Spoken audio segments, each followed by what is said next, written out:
Okay, friends, now we continue. We're working on petal number 28. We had, not page, program 28.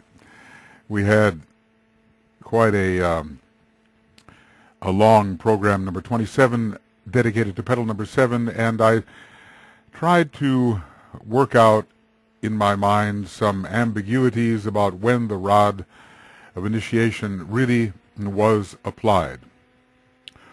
Only was it responsible for all unfoldment in the petal, and was it applied when the petal was simply organized and vitalized? Was it applied when the petal had fully unfolded, since the initiate is initiate before he is initiated? Or was it applied at some midway point when some unfoldment had occurred due to the strenuous and abnormal effort of the man in relation to his attempts on the path of initiation? And we seem to be arriving at the idea that it was applied more in a central position, and that its application did not necessarily fully unfold the 7th petal or the 8th petal. Certainly we can see in terms of the 7th petal that only the 5th petal is completely open when the rod is applied to the 7th petal. We have the reference to support that. With respect to the 8th petal and the presumed complete unfoldment of the 6th petal at the application of the rod, we also realized that in the 8th petal there is still the experience in the desert to deal with. These are the temptations. It's hard to think of temptations except in terms of the energy of Scorpio, which we are assuming rules the 8th petal, with all of its relinquishments, with no expectation of return. So we have real reason to believe, therefore, and I'm almost, repeating this for myself as much as for you, that the rod of initiation is applied to the 7th and 8th petal when some degree of unfoldment has occurred through the strenuous and abnormal efforts of the individual, and then there is a boosting, expanding, accelerating effect due to the rod. And that when it is applied, the 7th and 8th petal do indeed unfold still more, but they don't necessarily unfold all the way. And that we're waiting for the 3rd initiation, when the full-blown lotus is revealed, at least the 9 petals, and when the 9 are completely open, we are waiting for the application of the rod in the 9th petal to complete the opening of the 7th and certainly of the 8th petal, and at the same time complete the opening of the 9th. So it is a tier process, and maybe the application of the rod does something to facilitate that special adjustment between the petals, which allows them to rotate together in a manner which is different from the direction which the synthesis petals will rotate when they are in full flower and able to rotate. Now, of course, we have to translate all this in terms of what it means for the individual. Who is the individual who will sacrifice all knowledge for the upliftment of humanity? Who will sacrifice his desires at the 2nd initiation for that same uplift in 8th petal processes? Who will submit his will increasingly to the will of Sanat Kumara in the 9th petal? And who will be seeking to view all things, love all things, and will all things in relation to a larger synthesis. Who are these people? You know, it's one thing to have the academic understanding of the stages, and it's another thing to discern the action of these people in everyday life, to identify them, and out of the normal discontinuous chaos of life, to identify the stage at which they stand and why they stand at that stage. And that's where the real art of living comes in, the ability to actually see these things in the midst of that interwoven knot of energies, or web of energies perhaps, in which individual structures do not stand forth in easy identifiability. So to actually discern this, spiritual discernment, you know, the first of the cities of the higher mental plane, to actually discern this is quite an art. Well, about the 8th and 9th petals, there is less written, at least by me in this earlier commentary some 7 years ago, and I've been correcting it as I go along. As I say, kind of a humbling task, but okay, it has to be corrected, or at least room has to be allowed for some alternative interpretations. And I am surprised to see that I did give quite a bit of room for alternative interpretations, but was a little bit hesitant to come to conclusions. Now I am less hesitant and see some interpretations which make more sense to me. So we are dealing now with the Petal of Love on the mental plane. Its colors should be, well, some variations in colors do occur.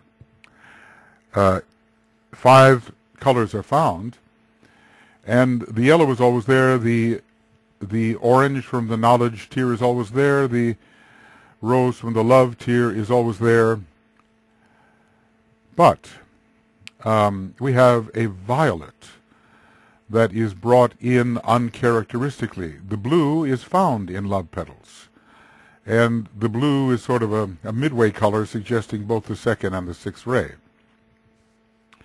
But we have to ask, what is that violet doing there when it's only found in petal number 1, 4, and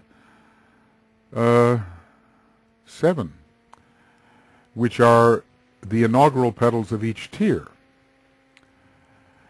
And yet it's transposed to petal number 8. So as we go along, and maybe when we get more into the color section, we will see some justification for it, because after all, you know, the plan of our planetary logos is immensely superior to anything that we can conceive, and there is a profound logic in all the assignments, structural assignments of energy, which he has prearranged through meditation.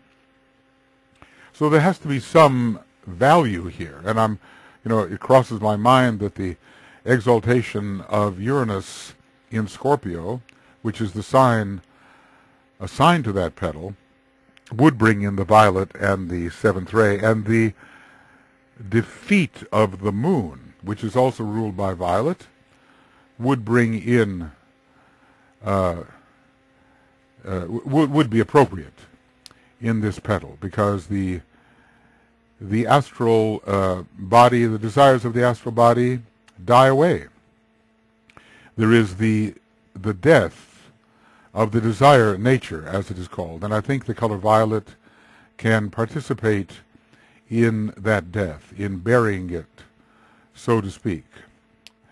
But you know, there will be other ideas, and probably the real answers lie in the secrets to initiation. And when it comes to this type of study, which is, I think, kind of a solar angelic study, it may be a long time before such secrets are given to us. Maybe they are secrets even of some of the higher initiations.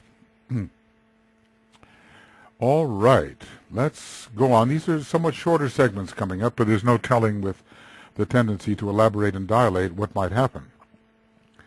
So it's the petal of love on the mental plane is unfolded, it's quite simply stated, really, through the conscious, steady application of all the powers of the soul to the service of humanity with no thought of return, nor any desire for reward for the immense sacrifice involved. It's, let's just say, very different from cornering the market, as is sometimes found in Scorpio. This is Scorpio petal, getting everything for yourself and nothing for anybody else. So that is, vampirism and greed.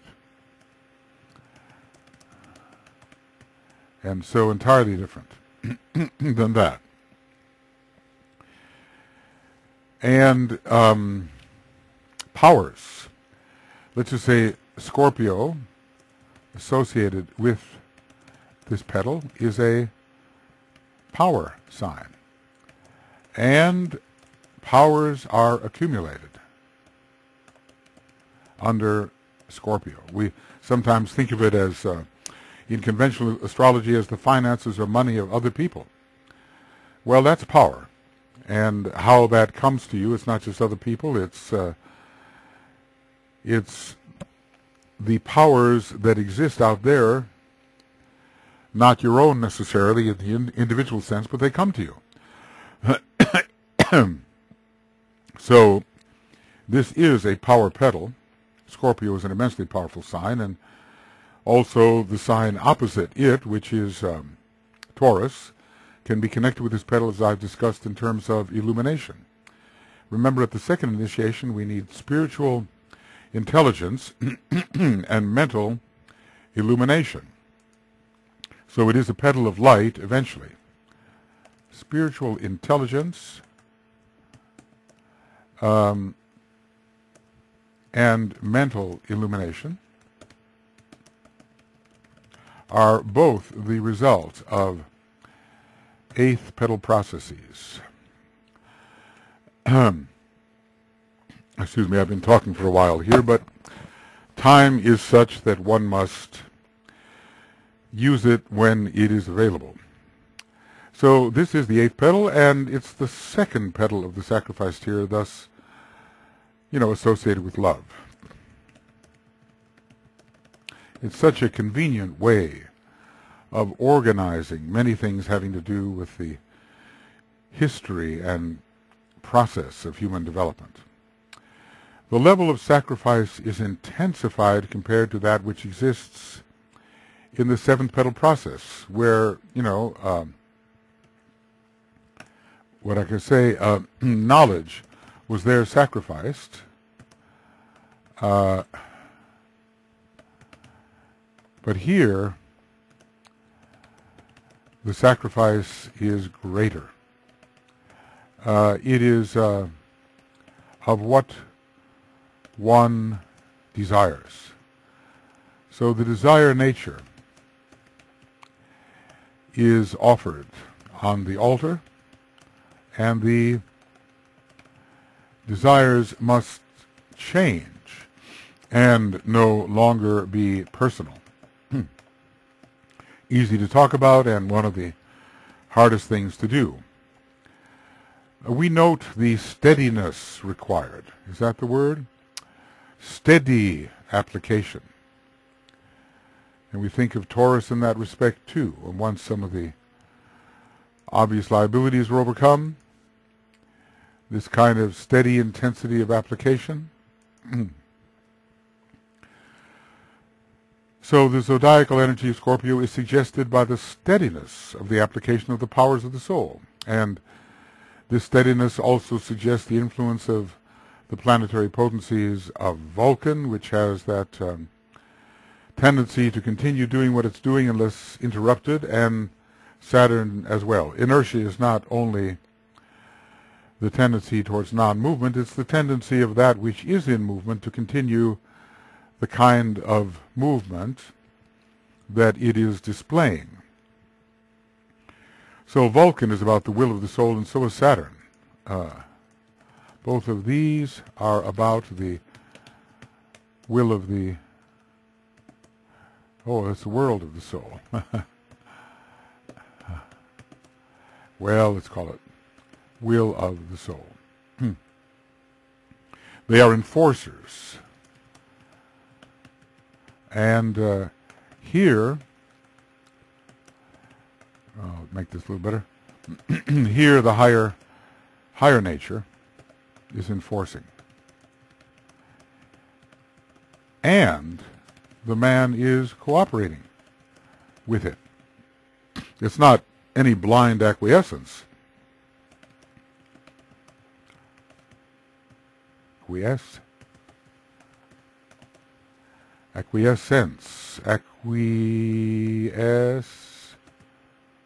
Acquiescence. Oh, it's always such a difficult word for me to spell. Acquiesce, there's the quietude in it, a quiet and non-reacting psychological nature, and sense, like a seance. One day I'll have to figure that out.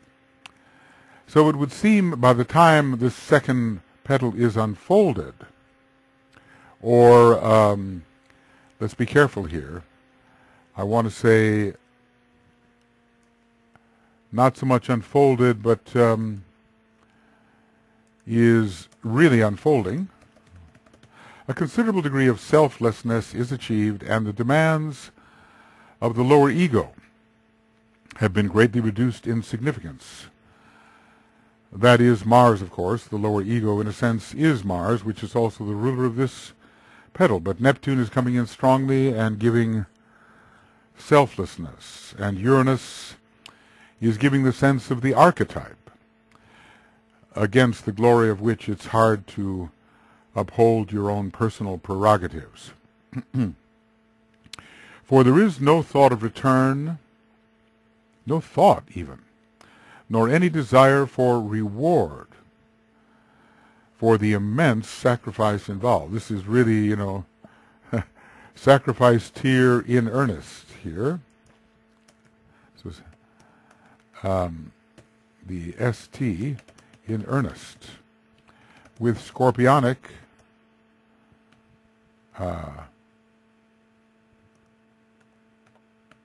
intensity. So we certainly notice the contrast. This is an important one. We notice the contrast with the expectation of reward as it exists when one is focusing in the sixth petal. It's not quite selfless, and there is still love expected from those one loves and reward expected from those one serves when simply working ahead in the sixth petal. By the time the sixth petal is completely unfolded, of course, this is gone. By the time the sixth petal is completely unfolded, this expectation of return will be gone because one has taken the second initiation. So, from the zodiacal perspective, on the counterclockwise wheel, we have indeed the very fitting application of Scorpio to this eighth petal, and it is a power sign. And in eighth petal processes, we have the conscious, steady application of all the powers of the soul to the service of humanity. This sounds very much like the attitude of one who is achieving or has achieved the second degree, and let us say it is the second degree with which Scorpio is most identified. So it's obvious that the powers of the will have been sufficiently developed to hold the application steady. Scorpio is the sign of the will, with much expression of the first ray implied constellationally, and of course through a ruler, Pluto. a sign of death and sacrifice. Well, Pluto, the lord of death, and Scorpio, the sign most connected with death. What's dying? This fits well with eighth petal expression. Let's just say the realm of the moon, as it indicates desire of the personality, is dying. So this is where, and this is important, this is where we ask nothing for the separate self. The desire nature, the solar plexus, always will ask for the separate self, because such is the level of identification. Identification begins to change, and the separate self is seen as but a partial identity. This seems like the place to mention Leo, the second of the fire signs, and since we are applying the fire signs to the sacrifice tier, we have to find a place for Leo. We've been talking a lot about Aries and Sagittarius and switching them back and forth between the first and third of the sacrifice petals. So Leo represents so often the lower ego, which we know is negated by the powers of Scorpio, staging the release of Leo. Scorpio stages the release of Leo. Esoteric Astrology, page 333. You know the chart that I am pointing to, and it's one that we use quite a bit because it deals with how the energies work out at different stages of evolution. So this is that chart, and here it is. Scorpio stages the release of Leo, and a lot of that is happening right there. Well, it happened in a preliminary sense in the fifth petal, but it's happening here in the eighth petal. Certainly interesting, the fifth and the eighth are the two petals related to Leo and Scorpio, respectively, with lots of Scorpio in the fifth petal and lots of Leo in the eighth petal.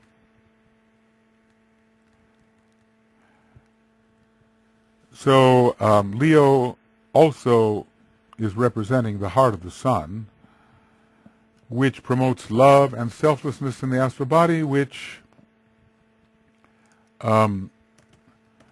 under the rulership of Neptune, Venus, and Jupiter, we expect to find at the second degree more love and selflessness in the astral body. Not completely solved, no. The death of desire is achieved in relation to the eighth petal. Scorpio supervises this death, and the Leonian higher self, not the lower egoic self, inspires a more heart-filled astral response. And we can just call it easily love in the astral body, instead of simply desire and reaction. Now, love starts a long time ago, in a way, in the second petal processes. It rises above strict instinctuality, but it's love pretty much in form and of forms, and is somewhat instinctual love, if you will, difficult to divorce from the world of form. Later, something different is happening, especially after the solar angel has begun work in the fifth petal processes. So I'm talking about all these sort of central petals to each tier, 2, 5, and 8. And by the time we reach petal 8, love should begin to be released from form, and the love of love should take its place. Or take the place of love of form.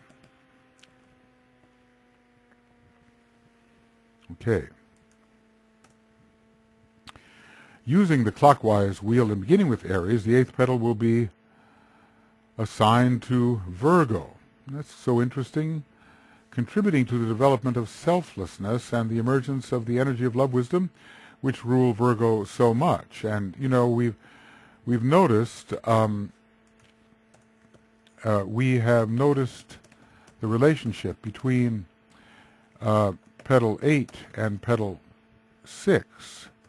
Petal 6 presumed to be fully unfolding by the time the rod of initiation is applied to petal 8.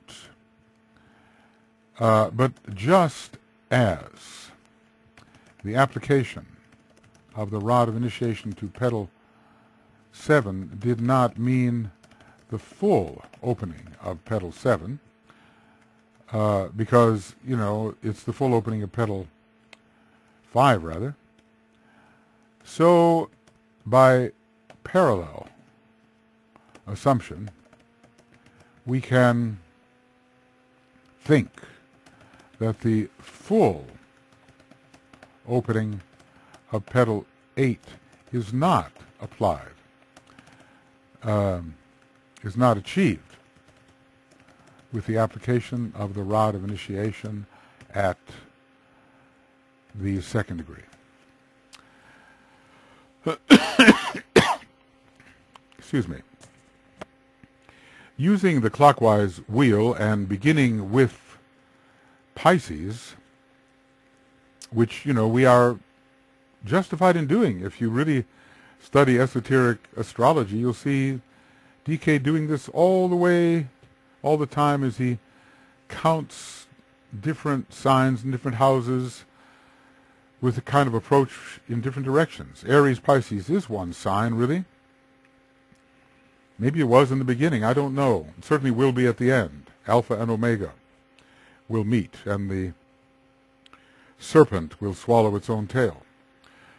Using the clockwise wheel and beginning with Pisces, again we have the Leo emphasis, interestingly, emphasizing the sense of ahamkara, working through the astral nature, which must be negated.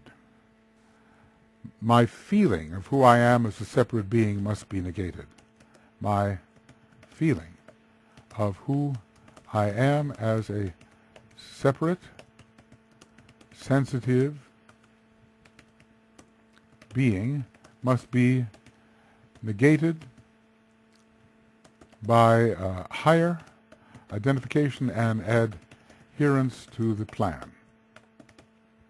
The feeling, it's the feeling of being the lower self, must give way to the feeling of being the higher self. This is kind of a felt sense of identity, if you will. I think we all have it if you just stop and pause. This is a felt sense of identity. It is legitimate to evoke a certain kind of answer, and by saying, well, who do you feel you are?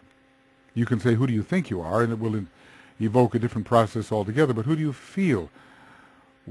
What does it feel like to be you? Okay, so we could say, what does it feel like to be you? And that, I think, is, sometimes we say, oh, well, I'm an expansive being. Oh, well, I feel like exactly what you see. I feel like I'm a part of all things. I feel like I am all things. I feel like I'm the personality and nothing more. It's a sentient estimation of identity. A kind of sentient estimation of identity. Again, the power of Capricorn, ruler of the five first, well, we call them major initiations. Sometimes major initiations are said not to really begin until the third degree, which is considered the first major, but in other times the 5 monastic initiations beginning with the birth of the Christ in the heart are considered 5 major. So everything depends on the context. So the power of Capricorn must be applied at the 8th petal generically, just as it was to petal 7 and will be to petal 9, because Capricorn is involved in all these initiations. And let's just say this Capricorn application gives the ability to cross the water, or waters. The one who crosses the water, or waters. The one who crosses the water, it is here, under Capricorn. So, in other words, is no longer touched. Thus is no longer touched by the usual reactions of the astral nature. All initiates are distributors of that which they have received. Distribution is the main thing for the initiate. He can never rest content with accumulation, but has to give. And so the generic application of Aquarius is also required here, pouring forth in selflessness.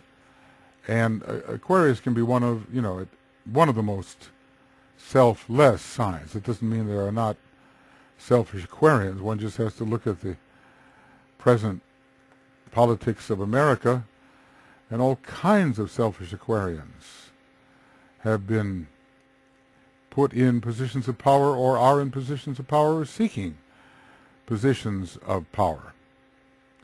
It's really amazing, how limited and idealistic they can be, and how controlling from a distance. So, but Aquarius is all about giving, Aquarius is ultimately about giving in the spirit of universal love.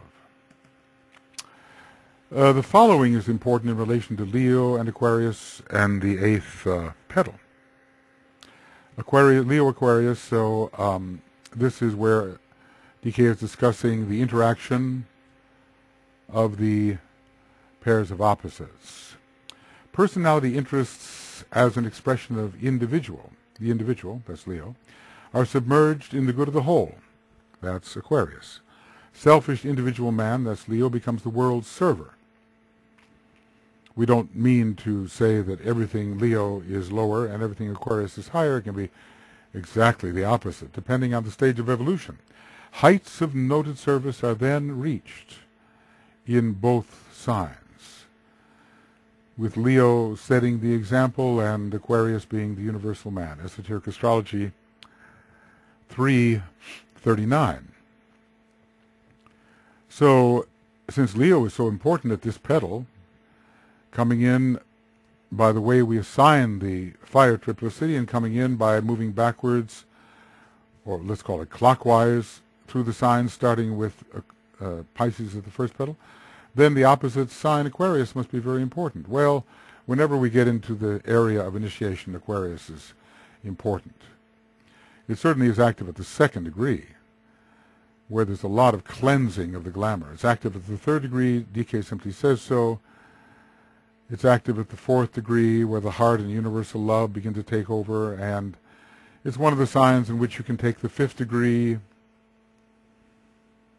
When it comes to the first initiation, it is opposite Leo, which is prominent at the first initiation. I don't know how many people are taking the first initiation in Aquarius. Maybe we'll have to consult the archives. The records are certainly there. All these things that we're speculating about through a glass darkly, trying to earn our way into the light, those things are written down or impressed in such a way that they can be confirmatory or not. Pisces is a sign of great sacrifice, related through Pluto to Scorpio.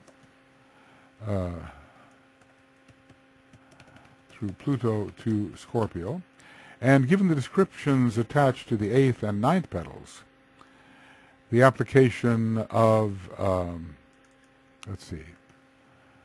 sacrificial Pisces seems very appropriate. Pisces is where you lose everything, or, you, as sort of a karmic payback, or where you give everything willingly. It seems to me, well, there's also the happy ending that Pisces represents. It is maybe an illusion, happy ending in illusion. There's also the whole Devachan idea related to Pisces, where your dreams come true. But as happy as the individual may be under such circumstances, it is not a lasting happiness, and it has strong elements of illusion. It can be assumed that a second-degree initiate is a confirmed server, and let's say, and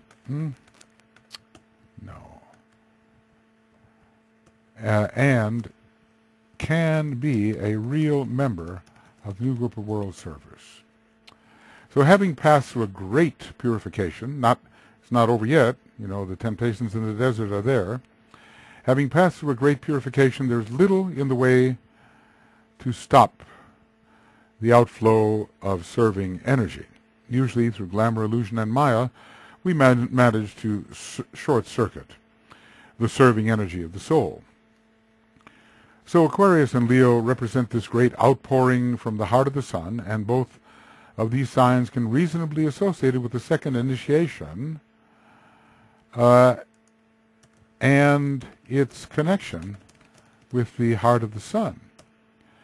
The astral body has been transformed and now is a vehicle for the outflow of the energy of love for a needy world. We surely see Neptune here as representative of the heart of the sun. Probably it's just about what's to be said here.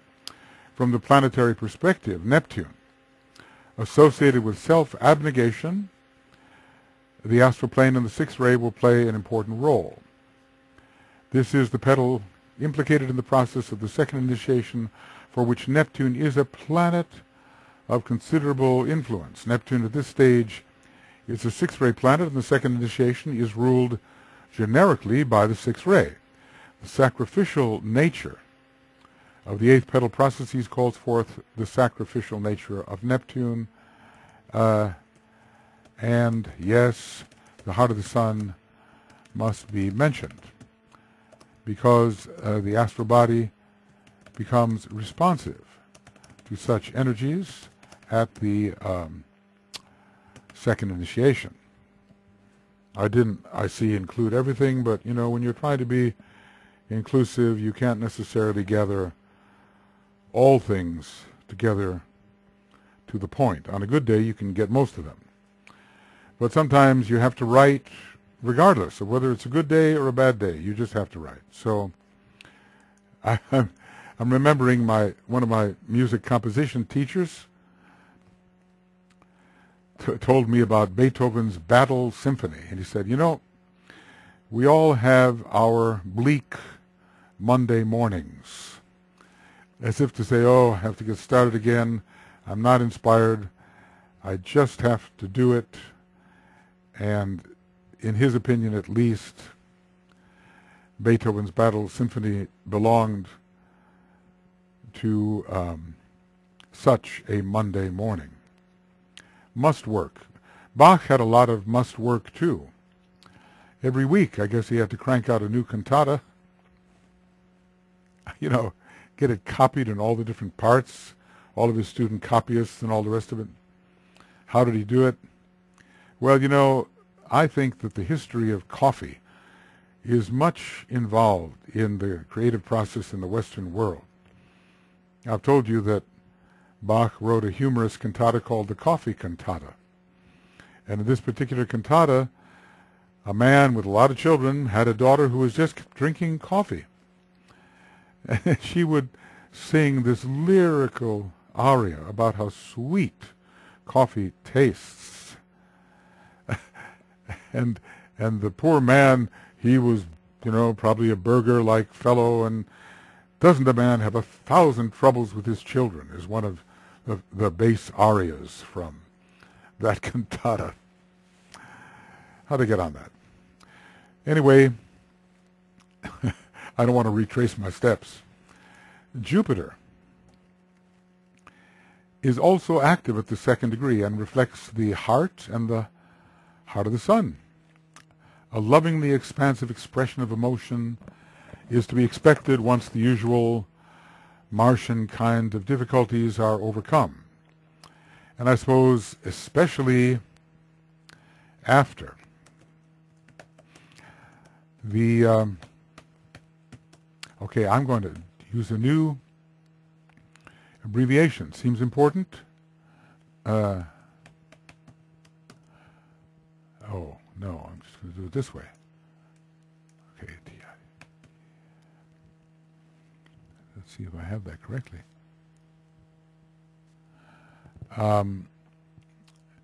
So this is called temptations in the desert. Okay. Oh, let's see. Especially after the temptations in the desert are overcome, then the love can really flow. A major victory has been achieved. It's not of the same caliber as the Christ's victory in the desert. I guess we can, or maybe we can wonder, was it the Master Jesus achieving that victory in the desert? Well, you see, it was all acted out anyway, because the Master Jesus had already passed those temptations. So I'm of the impression that it was actually the Christ facing the higher octave of temptations in the desert. The world, the flesh, and the devil has its higher correspondences. So when in the eighth petal we have overcome the world, the flesh, and the devil, then there's a free Syrian flow, Syrian love energy flowing through this petal. We can say that Venus, too, figures prominently at the second degree. D.K. says so, page 71 of Esoteric Astrology. Mental illumination and spiritual intelligence are two requirements for the second degree, and we see their correlation immediately with Venus. Venus, a planet of love and intelligence, light and love. Venus, every time, starting in the arcane school or wherever we learned it, a sign of light and love, or love and light. It's just, we might as well just put the glyph of Venus as we sign off on our letters or whatever. As well, the astral body must be submitted to the light and love of the soul, represented by Venus. Venus also has its correlation with the heart of the sun. It's the little sun in which the greater sun of the sun stores its lights. So Venus is prominent here, even though it's in detriment, sacrificial detriment in Scorpio, and it's in fall in Virgo. I talked about that earlier. There is sacrifice of the soul in form for the sake of the redemption of form. There's something of the harrowing of hell going on here on a minor level. Whatever Christ did in the harrowing of hell, it was probably a great feat. But we also, in our own way, have to harrow the hell within ourselves by exposure to the light and love of Venus, and help with other people as well, reclaiming them for the light. If glamour is finally to be overcome, and it must be to a considerable extent at the second degree, then the power of Venus will contribute significantly to this overcoming. We know that projecting that beam of light from the Ajna center is one of the ways to do it. Projecting. The beam of light from the ajna center is one way to overcome glamour.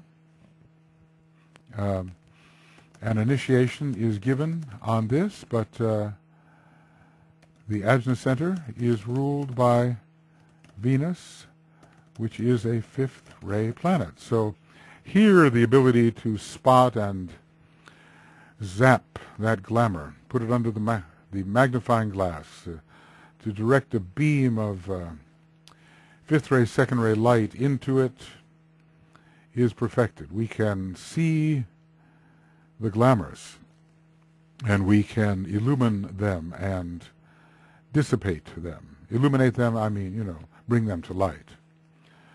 The power of Pluto is active here as the death of desire is required. The death of lower desire. You can't really get rid of desire in our cosmos.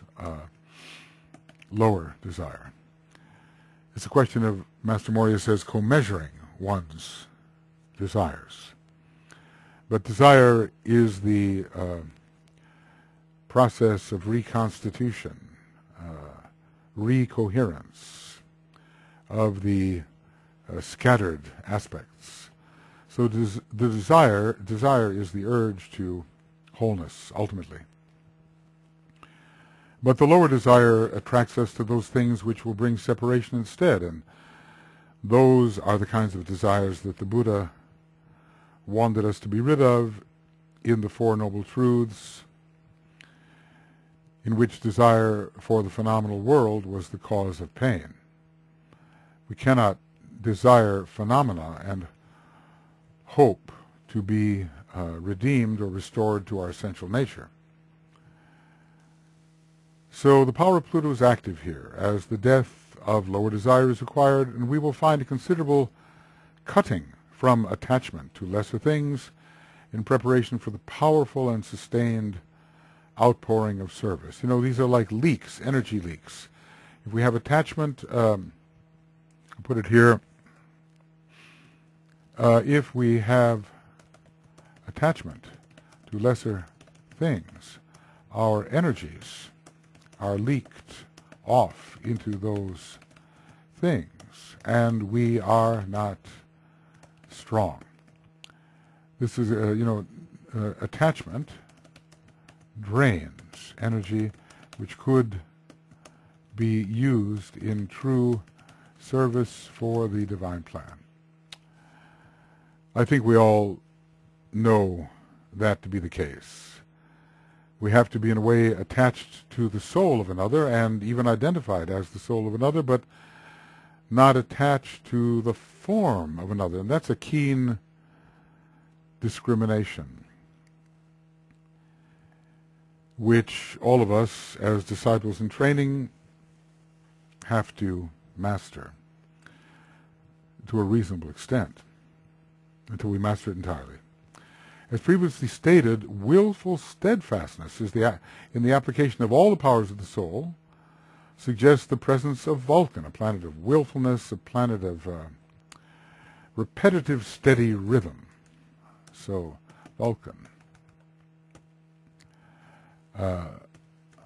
a planet of repetitive, steady rhythm.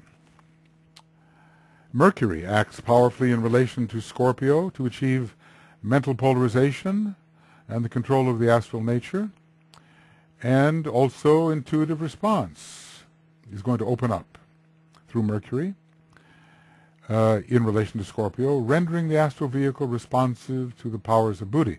And, we have to say that without Buddhi, there is no second initiation. Because the second initiation allows the flow of Buddhi through the astral vehicle. So Mercury is important here. The mind is doubly powerful in Scorpio. We are told in the Scorpio chapter, one is to control the emotions, but the other is to reach intuition and let through the flow of Buddhi into the astral body, and it's done through planets like Neptune and Jupiter, and of course Mercury, and then through the love petals of the egoic lotus via Venus. Does Venus have a connection with Buddhi? Well, the being Venus is actually achieving Buddhi on the cosmic astral plane, we're told. The Earth has an Earth entity or Earth being, spirit of the Earth. Planetary logos of the Earth has not really done that yet. The planetary logos of the Earth is struggling on subplane 4, attempting to move to subplane 5. The planetary logos of Venus is actually moving from subplane 5 to subplane 6, counting from below up.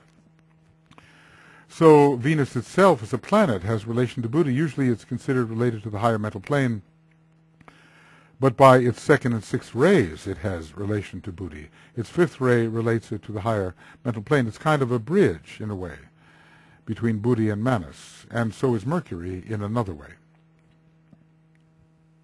Okay, this is also a petal, petal 8, in which the soul is bypassed. We're looking here, we're speaking of the Antikarana in rays and the initiations, page 216. So symbolically, the sun, ruler of Leo, in one sense, is bypassed by Mercury, which hierarchically is so closely related to Scorpio. So why don't we take a look here at rays and initiations, number page 216, and let's see if we can locate this. Sometimes one is just looking right at it.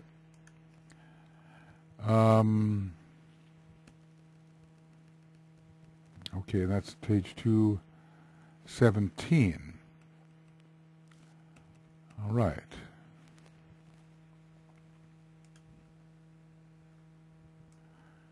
Well, here's the problem. It's actually on page 217.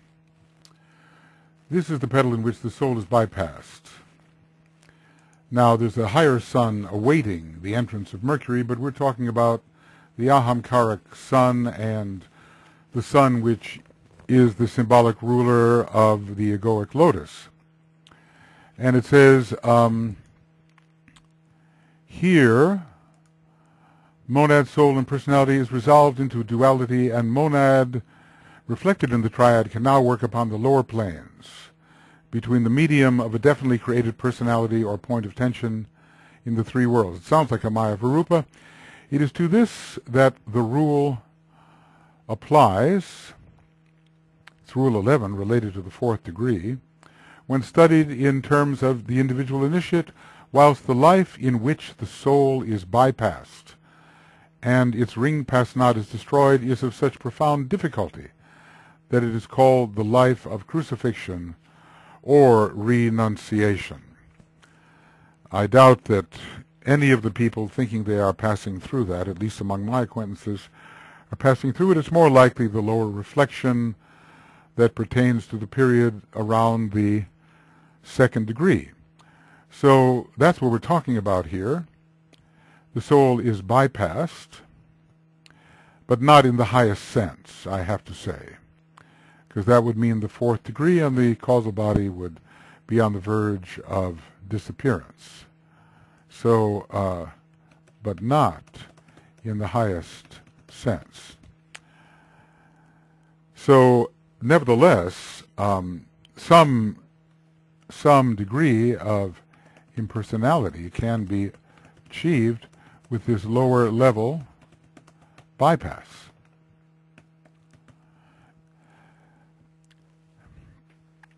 Mercury is getting stronger and stronger, and the possibility of building the Antikarana at the period of the second initiation is strong.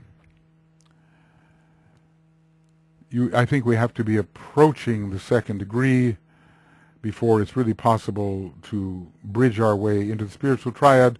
Really, before that time, our work is simply with the egoic lotus only, and with the solar angel only, and our reach upward towards the monad really is beginning more at the second degree. Remember the numbers 2 and 6 and how they are related. Second degree, ruled by the sixth ray, monad, sixth plane. Okay. We are told that the antikarana can be successfully commenced at or preceding the period of the second initiation. So the full building of the bridge, of course, takes longer, and even it's being withdrawn into the master, or into the sun, at the time of the fifth degree. And antikaranas do continue.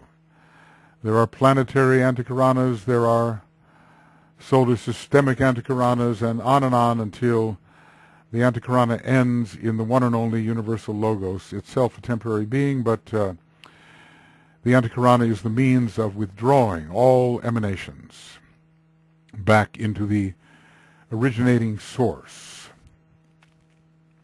The power of Mars has been harnessed here. Yes, it's a courageous petal, and is subdued at the second initiation, at least in its lower aspects. Okay. In its lower divisive, selfish aspects. Selfishness is dealt a mortal blow, the first real blow against selfishness, occurring here at the second initiation, which involves this petal, the application of the rod to that petal. When speaking of the immense sacrifice, the immense sacrifice involved, that's what DK calls it, with no thought of return, nor any desire for reward, for the immense sacrifice involved. Okay. So when dealing with this immense sacrifice, and at this point the promise of sacrifice even more immense than can be experienced through eighth petal processes. The power of Saturn must be invoked. Saturn and sacrifice are inseparable. The great sacrifice,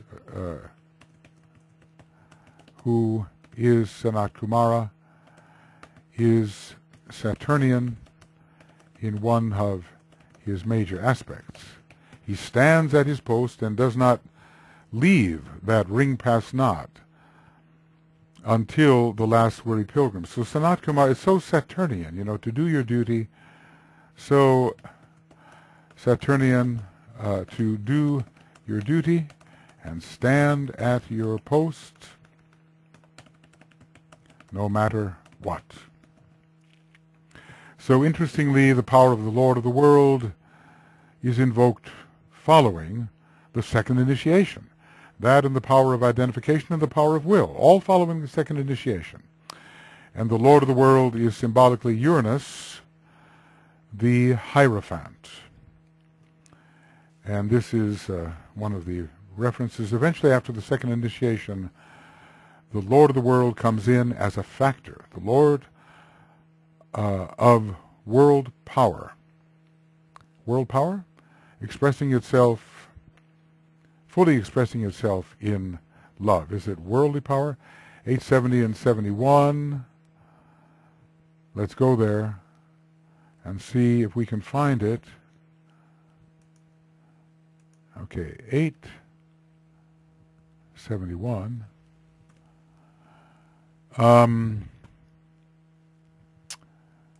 All right, let's see what we have here. This brings us to the third group of petals, etc., etc. And let's see if the Lord of the world can be found here, or if once again I am on the wrong page. Here it is. The fully awakened ego, aided by his own master, if he is the evolving, etc., etc., etc. Eventually, after the second initiation, the Lord of the world comes in as a factor, the Lord of world power, fully expressing itself in love. So it was correct.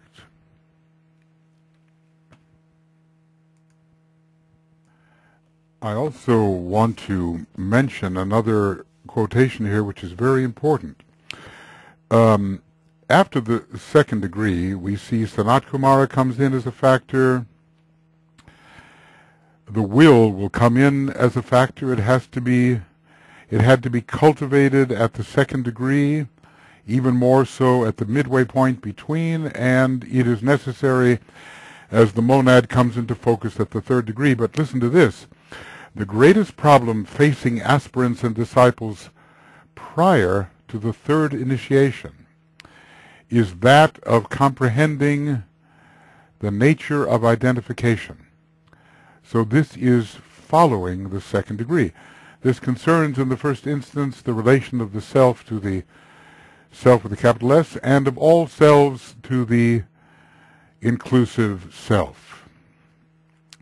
The nature of identification. So following the second degree, that can be expected, along with what is said here, the coming into full power of Sanat. Let's see. The Lord of the World becomes a factor, the Lord of world power, fully expressing itself in love. And then, of course, the factor of the will. There's another reference. It gives what a person has to work on after the second degree. So this is going to involve the period in the eighth petal after the rod of power is applied, and the work that goes on in the ninth petal. The Lord of the World, did I say, is symbolically Uranus, the Hierophant that fits so well with Aries as a major ruler of the ninth petal, given that that Uranus is the hierarchical ruler of Aries. And Uranus is responsible for collapsing time and space and ending illusion. But more of that when we get to the ninth petal itself. Okay. As earlier stated, we can find a way to involve all the planets in all initiatory processes. Let me see something. I think what I would like to do is second initiation. Okay. And there's a section here on identification, which I just left. Maybe I can find it this way. Recent.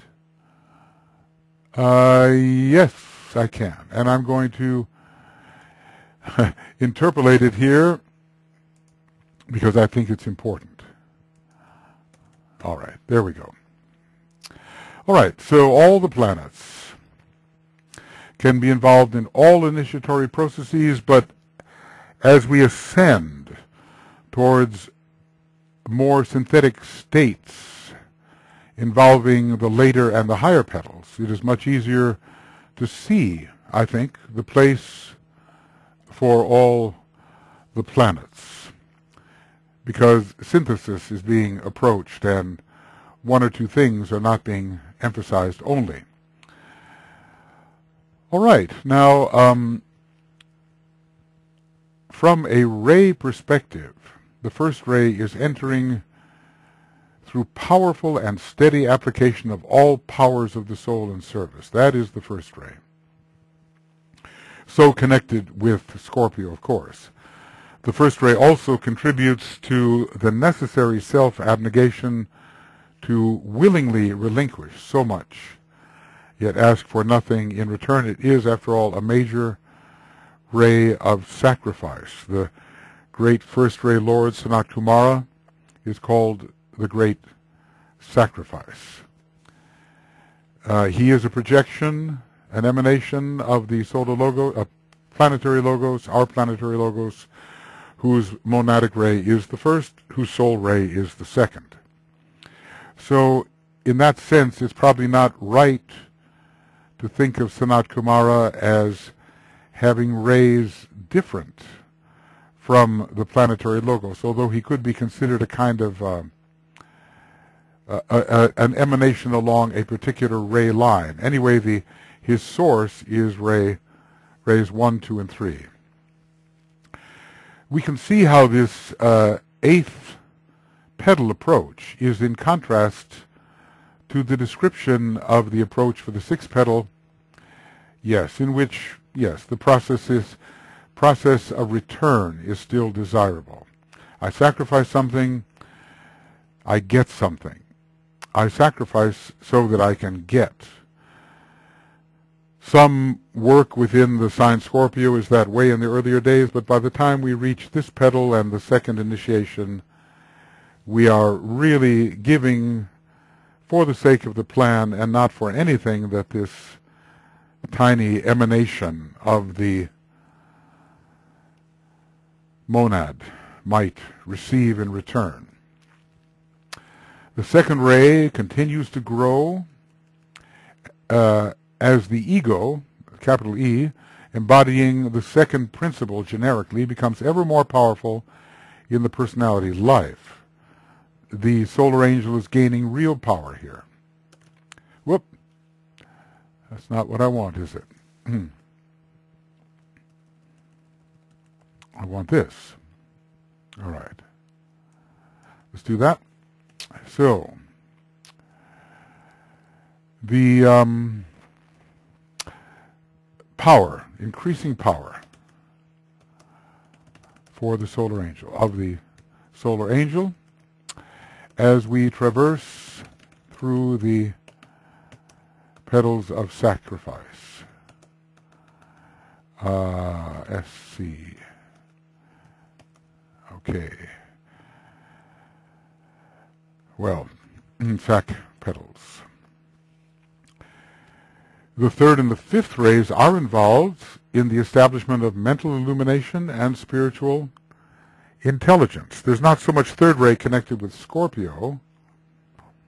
It seems to be the one ray left out of the rays related to Scorpio, says DK. But it is a mental sign, and inasmuch as Mercury is so powerful in it, third and fifth rays both have to be present. So we can say because Mercury is so powerful in the eighth petal,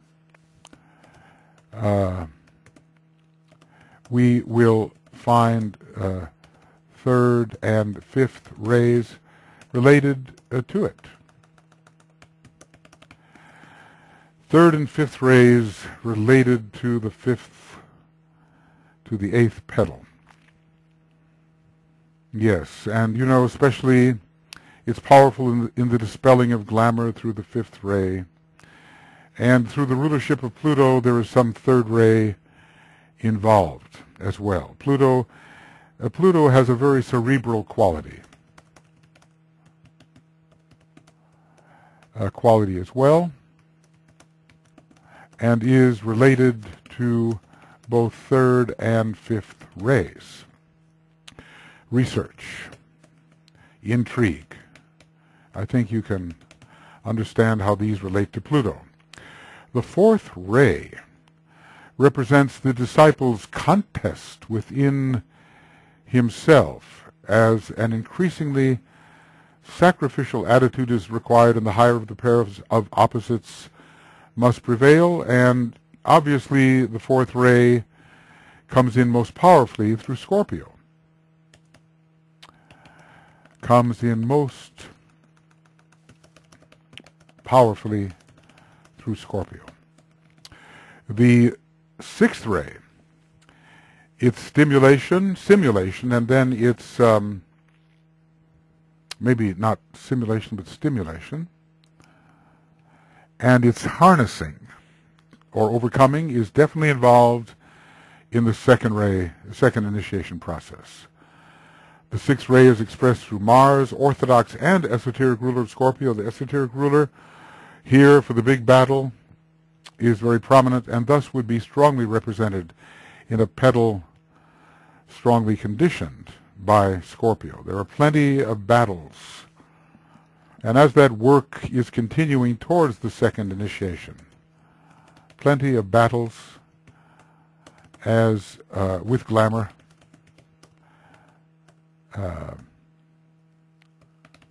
As work is continuing towards the second initiation, and even beyond.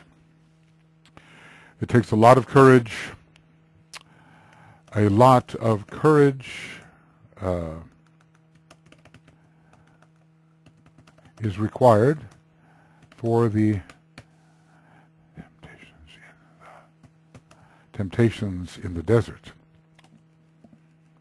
From the chakric perspective, the integrating and force-directing power of the Ajna center will continue to grow. And Mercury is strong at the Ajna center for the initiate. So, is strong at the Ajna center for the initiate. And we are having, quite a bit of personality integration with the soul by the time we are well through 8th petal processes. The power of the heart is what will give strength to undertake the necessary sacrifices, and we talked about Leo, so connected with the second ray as well as the first and fifth. It is one of the fire signs most associated with the soul, and of course its ruler, the sun, and Neptune bringing in a strong second ray, so lots of heart energy,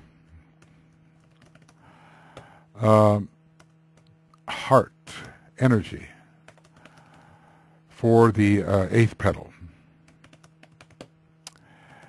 Considering the way the heart is needed at the second initiation to fill the astral body with more real love. Okay. Now, the solar plexus is definitely rendered subservient to the heart center at the second degree, right? We raise the solar plexus to the heart. And the solar plexus becomes secondary. So the heart is stimulated here, and with it, the second ray. With the stimulation of the heart comes increasing power of the second ray. Whoop.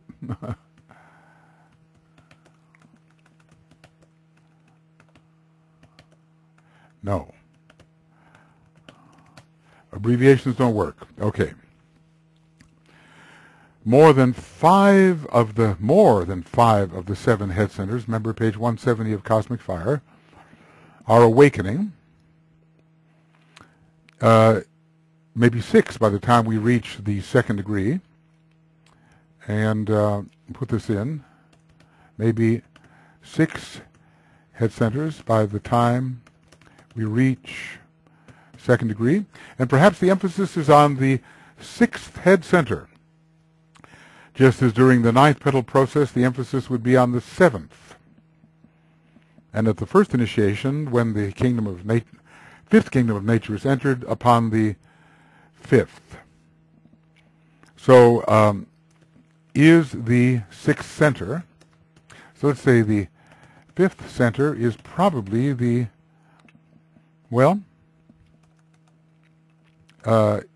could be the Ajna center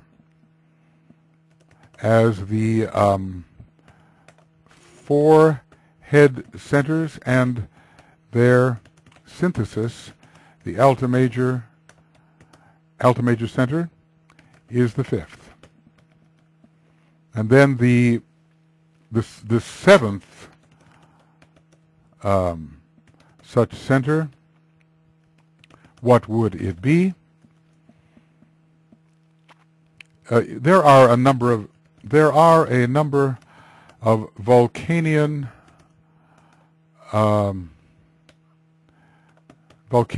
centers in the head. So we do not necessarily have to think the Ajna center is the sixth. But we could be talking about a second ray center as the sixth, and a first ray center as the seventh. There's so many subtleties there in the apparatus of the centers of the head. We just have to read the books in the different traditions, and we see that certain head centers, not specifically named by the Tibetan, are given, are named, they're named, and their nature specified. And it is these chakras which are receiving stimulation as the sacrifice petals are being opened. We know really so little about the complete apparatus of the head. It might be, in a way, even 21-fold, 7 plus 7 plus 7, and then the whole 22. The head apparatus, head chakra apparatus, might be 22-fold, perhaps.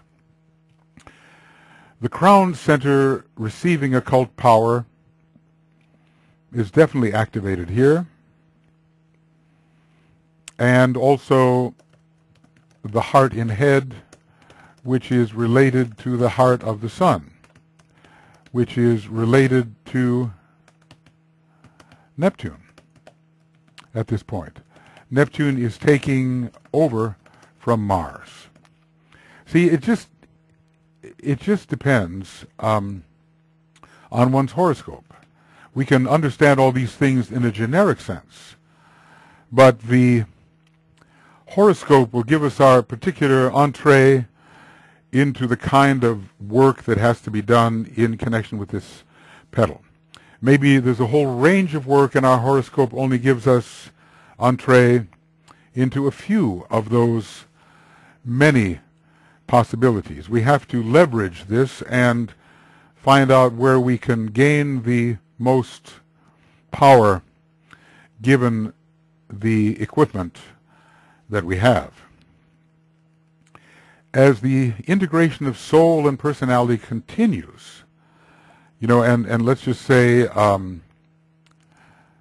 lots continues, and lots of ray 4 for this integration process, there will be an increasing interplay between crown and ajna. And the Alta Major Center will be fully involved by the time the next initiation is taken. So that's a really important triangle, isn't it, for the third initiation must involve the triangle in the head. Crown, Ajna Center, and Alta Major Center. Yet another way to look at what must be accomplished, because then the third eye will emerge. The third eye in relation to visionary Sagittarius, and the horn of the unicorn in Capricorn. But that's going on a little bit ahead, perhaps. The next petal is the final petal in the sacrificial tier, the ninth petal. And we're getting there. It's the final petal in the sacrificial tier, the ninth petal. Is really so much to do with the astral-Buddhic nature in the eighth petal. And I think I have to, put this in. There is so much to do within the astral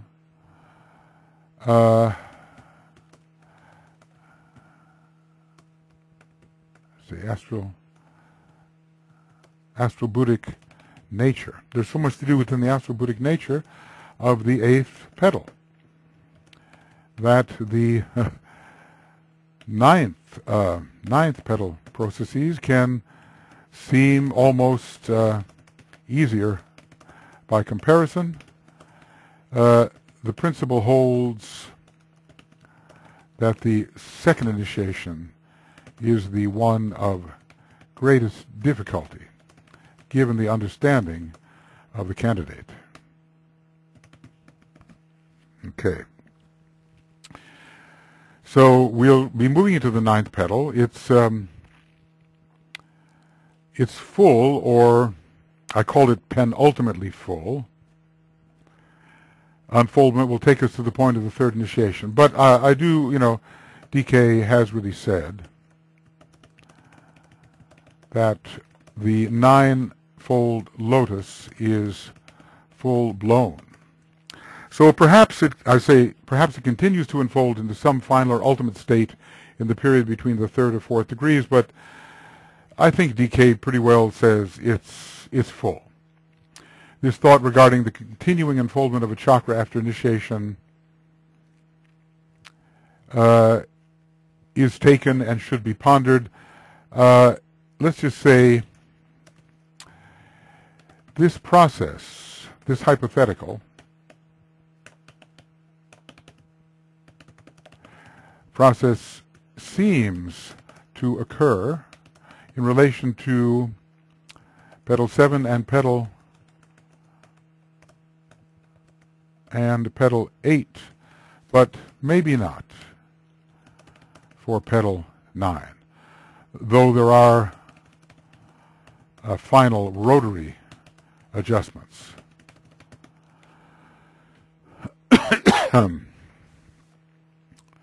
Penultimately full. Well, I think for all practical purposes, we can consider that at the third initiation with the ninth petal, all is open. And the next progressive opening is of the synthesis petals, which have already opened somewhat at each initiation, disclosing ever more light. So does the third initiation happen all at once, or are there different phases in the process? Well, I mentioned earlier, this may be the case. Saul of Tarsus was blinded during one phase of the third degree process, but for years afterwards he seemed to continue with that third process of unfoldment, reaching out towards the light. When he was writing the letters to the Hebrews, we are told of Paul, he was brought to the feet of the initiator through the effect of love. This is so interesting because he was so different from that at first. Let's just say, was he a six-ray soul?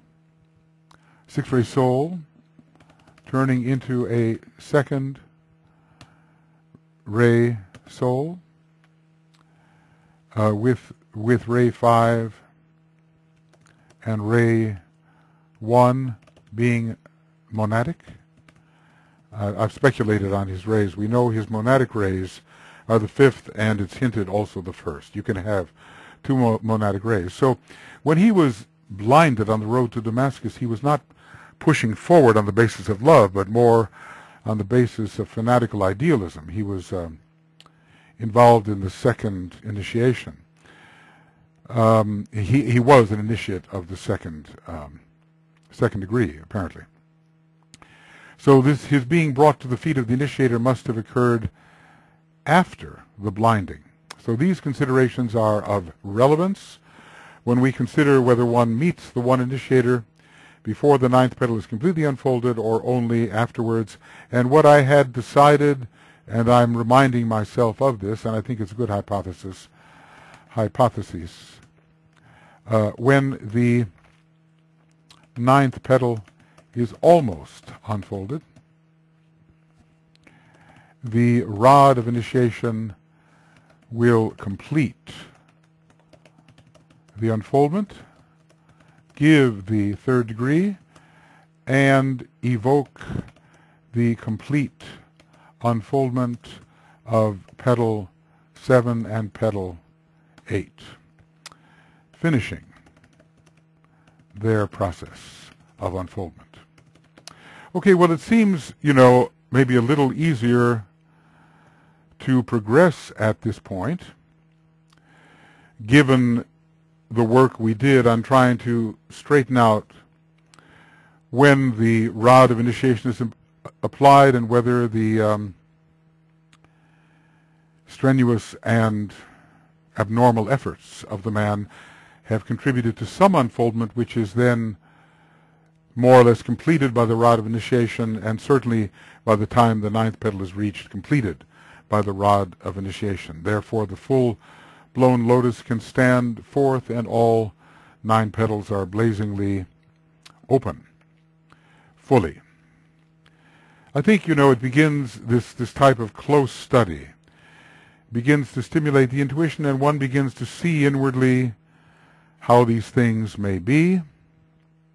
Intuition is a kind of sight, and imagination leads there, and intuition can also stimulate the imagination in the reverse direction. Imagination stimulates intuition, and vice versa. So we begin to see the reality that is taking place in these realms, and realizing that every one of us is an example of it. Every one of us has this structure, whether it's tiny or larger. Its radiation is considerable, and these unfoldments are occurring. Large and small makes no difference. The inner eye can detect it even if it's the size of an atom. If we can build the telescope, the microscope that can see now molecules and atoms, which are now occurring, we have the inner faculty to do the same. So now we have reached the point of the following the second initiation. The Petal of Love, which is so difficult and takes so long to open, the Petal of Love for the mental plane, has opened almost entirely, or because after all it's the same life, isn't it? Taking the second and third in the same life is apparently commonplace. So we're not going to have to wait for 1,000 years, except under special circumstances, for the third initiation to occur.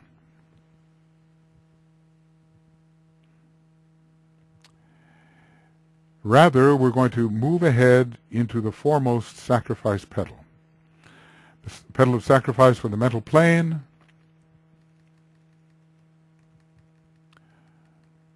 and it will have also unusual colors. It will have, of course, the orange, the rose, and it will have the yellow, and it will have the indigo of final petals, which are synthetic. Final petals are synthetic, and indigo is the synthetic color. But instead of a double yellow, maybe that'll happen in the next solar system, instead of a double yellow, blue is brought forward. Just the way violet was brought forward here, instead of having either a double blue or a double rose. So unusual colors are found here, excuse me, in terms of the pattern that has been established. So we will have definitely devotion, we will have fifth ray mentality, we'll have harmonizing effect, we'll have aspiration of the blue, another sixth ray emphasis is sort of transitional between the sixth and the second ray. And finally, the color, synthetic color of the second ray. The Egoic Lotus is a great second ray structure, and indigo symbolizes its synthesis. So naturally it has to be found in the synthesis petals. It's often called the synthetic color, indigo, the synthetic ray, and its color, indigo. So we'll just get right into, we're on kind of a roll here. Hopefully it's all falling into place. One day some kind of charts can be made out of this, which will be more succinct than this particular method. But at least this gives the method of approaching, of thought, in approaching as much truth as may emerge. The Petal of Sacrifice for the mental plane demonstrates as the predominant bias of the soul. Let's just say, well, I will say it, the soul always has this bias. The soul's bias is service. Soul's bias is giving and service. The predominant bias of the soul is seen in a series of many lives spent by the initiate prior to his final emancipation. Let's just say from the time of the first initiation and even before. Because the tendency of the soul is emerging, the higher of the pairs of opposites getting stronger. He becomes in his sphere the great sacrifice. So the third initiation, with the addition of monadic power and the bringing in of the energy of the one who is the great sacrifice, makes of the man the great sacrifice. The touch of the flaming diamond or rod of initiation at the third degree by Sanat Kumara, the great sacrifice, makes of the man himself the great sacrifice in his own sphere. His sphere is not a planet, although this would be the point when there would occur what Dane Rudhyar has called the planetarization of consciousness. Dane Rudhyar was said to be a world disciple. Was he a third-degree disciple? DK called him a world disciple, and world disciples can be considered third degree. At the same time, he said there were no initiate astrologers at work on the planet at this time, meaning in the outer world, but maybe that was at the time when the book was being distributed. And Dane Rudhyar was one of the ones to whom it was distributed. Although I think a strange kind of thing happened, he seemed to reject it. And when I talked with him personally, he said, well, it's not astrology as I know it. That was a well-cultivated response, because I'm sure he had been asked that question many times. You know, for me, talking to Dane Rudhyar was like speaking with the great man. You know, I could hardly believe I was having the opportunity to do it, but it was, you know, all in the second ray ashram. It was part of that process, and I learned a lot.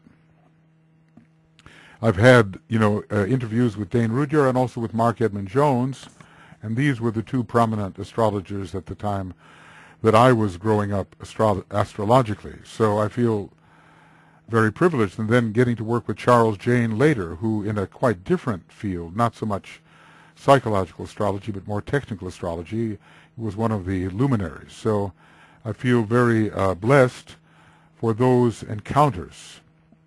But it was a while before I really got into DK's kind of astrology, and I remember buying the book. It was in the Gnostica bookstore, probably back in, maybe 1970 or 69, maybe even 68, you know, 35 years ago. And I bought an old copy of the book. It's since all tattered and torn. And I saw that someone had kind of meandered a pencil through it and then gave up at page 70 or something like that. Somehow it's in my mind that it was on the page where the planets and the initiations were given.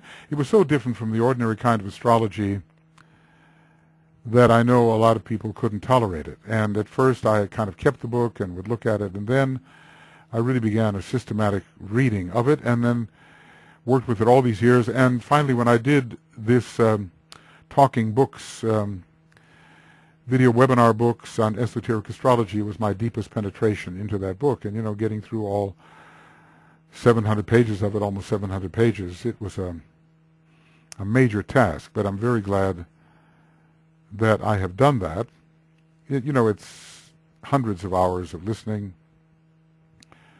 and it would transcribe into thousands of pages of talk and all that. But connections were being made. And, you know, what's important for a person like me is to extract out of the thousands of connections the most important ones and to bring them forward. Well, we could say that throughout his development, the man's development, during the unfoldment, especially of the sacrifice petals, the bias of the evolving man has been increasingly towards service and sacrifice. So it has been a soul bias, most definitely. The implication of this section of text is that this predominant bias of the soul is demonstrated in the expression of the ninth petal, in reasonable completion. It's just when the soul is at its peak and the spirit, let's just say the spirit, maybe a capital, has not been there to challenge the soul, but now will be from the third initiation on. So he becomes in his sphere the great sacrifice. Well, he stands as the reflection of Sanat Kumara, so immediately we know that Saturn must be important here. Saturn and Sanat, you know, they're so closely related. From another perspective, he is Aries, the sacrificial lamb. I've mentioned this as we went along. Aries, we shall see, is a sign fittingly associated with the ninth petal. It's the beginning and the end in many respects. He's still a human being and will be, even as he becomes a master of the wisdom, but now he is becoming a real member of the kingdom of souls, not just as sort of an applicant member of the initiations of the threshold, but he's going to be able to live as a soul. He's going to be able to focus within the causal body. It's a different thing. Instead of aspiring to, he's going to be able to focus within. So, the sacrificial lamb. We may wish to ask whether his demonstration as the great sacrifice is really complete at the third initiation, or only to a degree. And, you know, it makes sense to me to say from thence forward.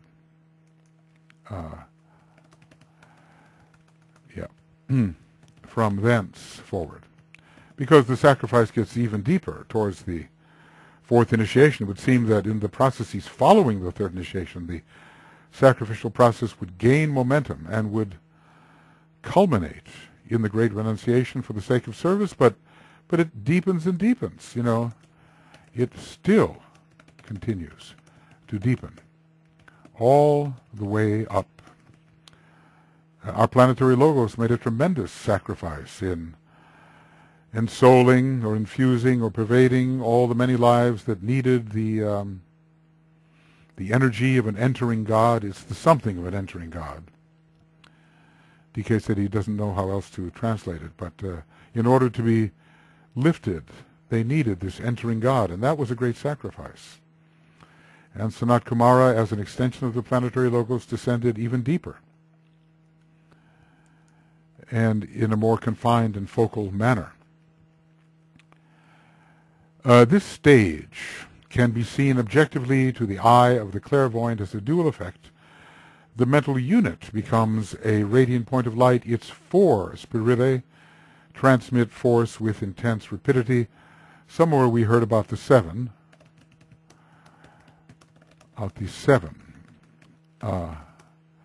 In relation to the mental point. But it has to be four, as here stated, because the mental unit has only four spirillae, and if we want to complete it, we have to go to the monastic permanent atom, which has three. Now, we remember that following the completion of the knowledge tier process, the physical permanent atom became a radiant point of light. Okay. Following the completion of the love tier process, which would be the second degree, it was the astral permanent atom that became radiant. In both instances, 5 of their spirillae were strongly stimulated. But now, we don't have 5, really.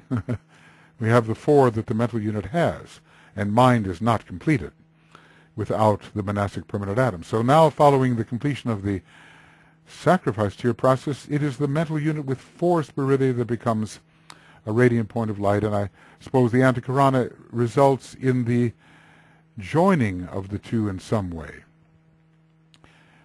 I wonder how the absorption goes. Does the absorption go so that the mental unit is absorbed into the mental permanent atom?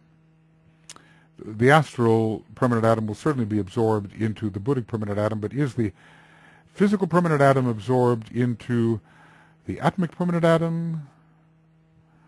Or is it an exact correspondence with the physical into the monastic permanent atom, the astral into the Buddhic permanent atom, and the mental aspect into the... It seems a long way to rise, actually, for the mental unit to go into the atmic permanent atom. Anyway, the long and short of it is that the powers of this atomic triangle are absorbed into the triad. Exactly how that is done, it follows the fourth initiation. So when the spirillae are stimulated, whether the spirillae of the physical permanent atom, astral, or mental unit, these spirillae transmit force with intense rapidity. It's the form destroys the connection. We are told in esoteric healing, when dealing with the destruction of the causal body. So this rapidly rotating atomic triangle is a very destructive little unit in the disruption of the causal body. The 3 higher petals unfold, and the 9-petaled lotus is seen perfected. Okay, well, there's another one of those definitive statements. So this is the complete unfoldment of the 9th petal, and there is the 9-petal lotus perfected. So this is another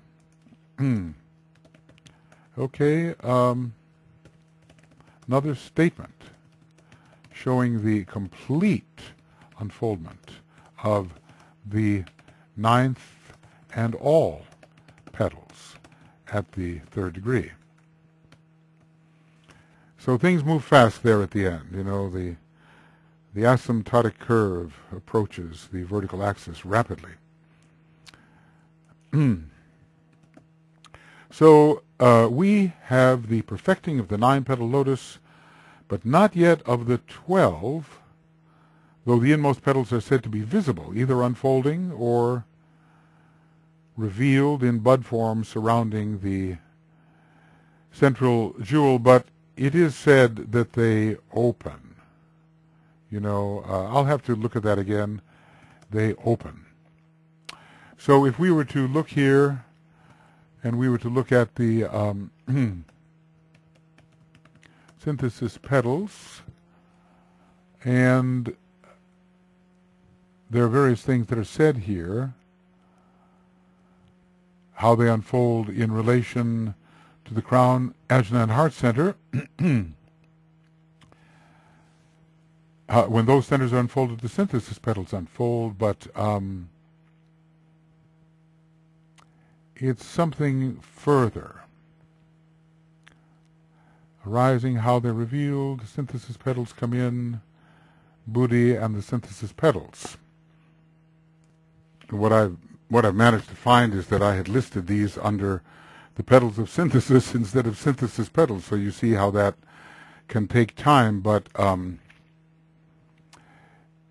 it is said here, and I've quoted this before, that at the 1st, the 2nd, and the 3rd initiations, one of the 3 petals opens up, permitting an ever freer display of the central electric point. That's not full opening. At the fourth initiation, the jewel being completely revealed through its blazing light, its intense radiatory heat, and its outflow force. So this is, let's see, this is, I suppose, important page 883 to 884. Right. Okay. So let's look at this, and we'll put this down. TCF, TCF 883, 884. It's got to be on one of those pages, probably not straddling them. So there is the 9-petal lotus is there, and part of the synthesis petals, even at the 3rd degree. Not completely, because it bursts open at the time of the 4th degree. It may be in the same life. The life must be very difficult, and under that tremendous pressure, it's possible, or maybe in the next life. So that is really one to remember. Very, very important. How the synthesis petals open. And it seems fairly straightforward. A little bit of opening at each one of the initiations, and probably if petal 1 correlated with the 3rd ray opens at the 1st degree, then synthesis petal 2 correlated with the 2nd ray will open at the 2nd degree, and a little more of petal 1 will open. And then when petal 3 opens, then we have the 1st ray involved, and still a little more of petal 2 and 1 will open. They keep on opening, because it's not that we suddenly stop with our synthesis of knowledge or synthesis of love, seeing all things in the one love. We don't stop. So before continuing with a description of this relative consummation, we will consider the energy and chakric relationships which may lie within the 9th petal. Now, you know, so many of the students of esotericism, they may be doing some work in the 9th petal if they've passed the 1st degree. But it's really after the 2nd degree, awareness of Sanat Kumara, awareness of the will, the necessity to understand identification. These things occupy them between the 2nd and 3rd degree. From the zodiacal perspective, considered counterclockwise, the 9th petal would be ruled by the 9th sign Sagittarius. Well, the base of the spine is involved as the esoteric ruler. A burning ground is involved through Mars. Its hierarchical ruler. There is we have the 3rd eye really showing something. The visionary is appearing at the time of the 3rd initiation. The visionary, using the 3rd eye, is appearing. So Sagittarius here will indicate the completely one-pointed, soul-infused personality. Disregarding that little bit more of infusion that might come about up to the 4th initiation. Certainly 3/4 infused. And Sagittarius points its arrow towards the still higher consummation of the 4th degree. I've said a lot of things about Sagittarius along the way. It is really a blend of Sagittarius and Capricorn. One uses Sagittarius to get to the foot of the mountain, and then one uses Capricorn to climb. And however, the final synthesis petal, which has to be opening at the time of the 3rd degree, may be more correlated with Pisces than with Capricorn. Each of the synthesis petals of synthesis, is correlated with one of the 3 rays. Synthesis petals, and let's see if I have under the influence of the three major rays. The three types of petals being each under the influence of one or other of the major rays. These in their turn come under the influence of force from cosmic centers. So I kind of look at it as ray 3, 2, and 1, concluding. Capricorn, Aquarius, ray 2, Pisces, ray 3. Of course, you could start backwards with Pisces and end with Aries, which is a great sign of synthesis, and probably Aries and Pisces together make the Alpha and the Omega. Cosmic Fire is such a rich book. You can understand the kind of what it can instill in us when we really study it, and how the esoteric universities of the future will make for very, very deep study of these matters, and all of the methods of cultivation will be ours as well. So see you there, right? Okay. Sagittarius, yes, indicates the one pointed disciple in this burning ground, in this fearful conflict where we have Mars and the Moon operative, Mars related to Sagittarius, of course, the Moon too. The lunar lords really have no more chance, and the ancient authority of the personality is overcome. Ancient authority of the personality, Mars and Moon, is overcome. The will, Vulcan, steps in, related to Aries. And of course, also to other signs. We must also remember the relation of Sagittarius to the mentally completed Antikarana, you know, the kind that where the mental unit really is anchored in the monastic permanent atom, and thus to the abstract mind. So there is a real abstract mind at work here in this ninth petal. And I want to say that. Okay, go away. A real abstract mind is at work in the ninth petal processes. The bypassing of the egoic lotus is complete. It will still be used, of course. Still be used. The solar angel is still active. It is still the heart center of the monad, but there's a way for the rapidly soul-infusing personality to relate directly to the personality extension of the monad, which is the triad. The Sagittarian great adventure involving the Antikarana has made this possible to, you know, it's kind of like a Star Trek into our own spiritual triad, taking off in inner space, going where few men have ever gone. I was never a Trekkie, you know, but in culture it just reverberates, something like that, reverberates in your ears, so you're going to somehow hear it, you know. From the clockwise perspective, beginning with Aries, we have Leo, the sun god, shines forth in resplendent glory at the Transfigure initiation. May the holy ones, let's see, how does it go? Show us, whose pupils we seek to become, show us the light we seek, give us the strong aid of their compassion and wisdom. There is a peace with which passeth understanding. It abides in the hearts of those who live in the eternal. There is a power which maketh all things new. It lives and moves in those who know the self is one. Let's see. I think the word,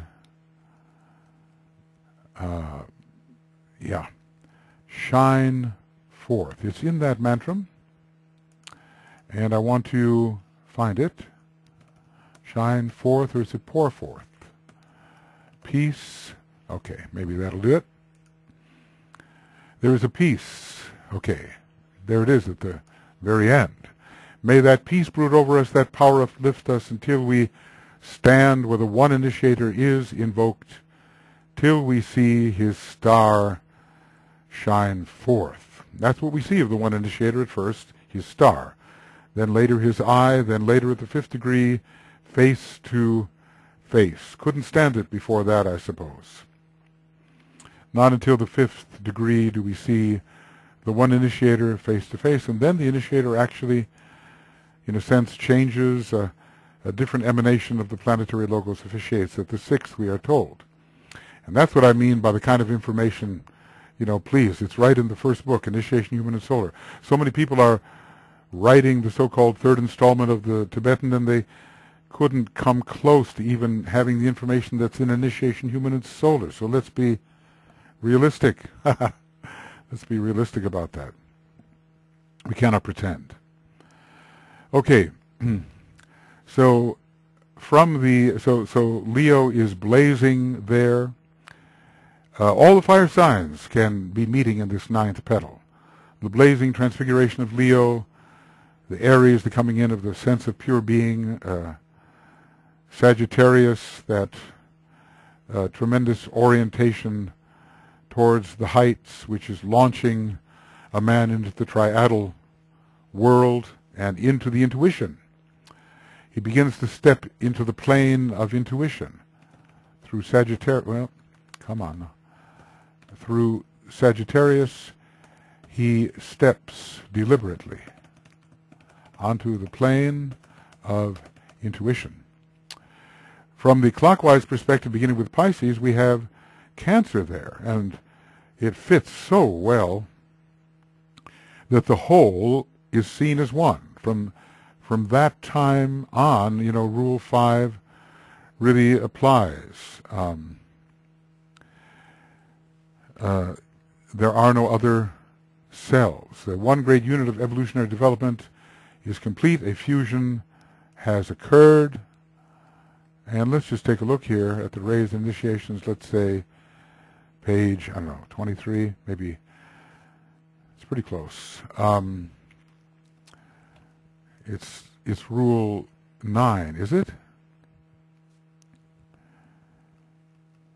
No, it's Rule 5. Okay. There it is, earlier. Let the group perceive that whole. In unison, let the group perceive the triad shining forth, dimming the light of the soul and blotting out the light of form. The macrocosmic whole is all there is. Well, that's what we begin to realize. You see, at the 3rd initiation, I am the one, I God. The macrocosmic whole is all there is. I am the form in which all forms are merged. I am the soul in which all souls are fused. I am the life, and in that life all little lives remain. Let the group perceive that whole, and then no longer use the thought, my soul and thine. So it's the vision of the whole, and I've talked about that earlier. So a fusion occurs. The vision of the whole is seen in Sagittarius with the aid of Cancer. The whole is seen as one. Capricorn is the ruler of all initiations, has a particular association with this 9th petal. It is most associated with the 3rd initiation, as Scorpio mostly with the 2nd, and Leo with the 1st and the 5th. So Capricorn especially rules the 3rd initiation, with which this 9th petal is closely associated. And, to my surprise, as I was reading Esoteric Astrology, I really saw how closely Aquarius is related to the 3rd initiation. It's frequently associated with the 3rd initiation. The 3rd degree initiate pours forth all he has for the helping of the world. He began to do that already in the 7th petal. He's giving in this sacrifice area, Aquarius and Pisces, in a way working through all of these sacrifice petals, revealing the unity he has seen in the realization of oneness achieved, universal consciousness. So this universality, this oneness, is understood by the highly developed Aquarian. And if we were to look here, maybe it's in Esoteric Astrology, we might just say Aquarius, 3rd initiation. Maybe we'll find something here. From self-service he proceeds to world service, and yet is always the individual Son of God until after the 3rd initiation. That's one place. Here it is, in Aquarius, in this sign. The long effort of the soul is consummated and concludes the experience of the disciple upon the fixed cross. The man then takes the third initiation, free from any personality control. And what else? I have to move this little thing, you don't see it. And taking the next two initiations on the cardinal cross, that's just a general statement. DK clarifies that later, how the fourth initiation is not taken on any cross. So, cardinal cross consists of the relation of Aquarius to Capricorn, and of the fixed cross to the cardinal cross, and of the third initiation to those succeeding it. There's definitely a third initiation connection here. The third initiation has been undergone. That's a little before. Okay, well, suffice it to say, if we study all of these, we will see that Aquarius, with its universality, is related to the third initiation. There are a couple of references that way. Time of the third initiation, and let's see, maybe, well, I can look a little further. Okay, crisis of a kind. And maybe, is that all there is? 7-7. Well, you know what I'm going to do? I'm going to go to our favorite place here, Aquarius. Aquarius. And see if I find that initiation, the third initiation on Aquarius and Aquarius. Yes, this is the one. The man takes the third initiation and becomes free from personality control, and concludes the experience of the fixed cross on this in the sign Aquarius. That's one way of doing it, and that's when the third initiation occurs, because the cardinal cross does not begin until the fifth initiation, and the fourth initiation is not taken on the fixed cross. So that's certainly one of those important ones. Aquarius on the third initiation. Yes, well, there it is again. I guess I've looked at it in different ways. Humanity enters Aquarius, decanates in relation to Aquarius, great life informing constellation Aquarius. I think that's maybe the major reference, but there seem to have been others that hint that in Aquarius the third initiation can be taken. Let's see, what do we have here? Aquarius expresses the universal consciousness of the Great Bear.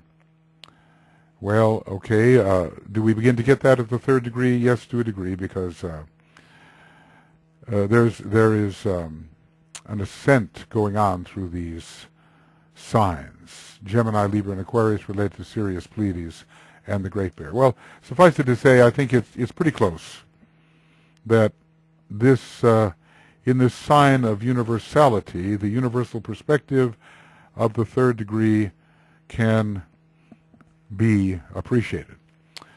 Right. The predominant bias towards sacrifice is represented by Pisces, which sign continues to growing power as the fourth initiation is reached. Pisces is a sign of consummation, and certainly one of the one type of consummation is reached at the third degree and another at the fourth. So this predominant bias towards sacrifice is Piscean. Can we take the third initiation in Pisces? Well, it usually seems related to earlier and later initiations, but it certainly wouldn't hurt, because let's say that Pisces will make of us at the ninth petal. So Pisces will make of us the great sacrifice. Oh, come on. In our own sphere. So that, and it's preparation to dismount the fixed cross.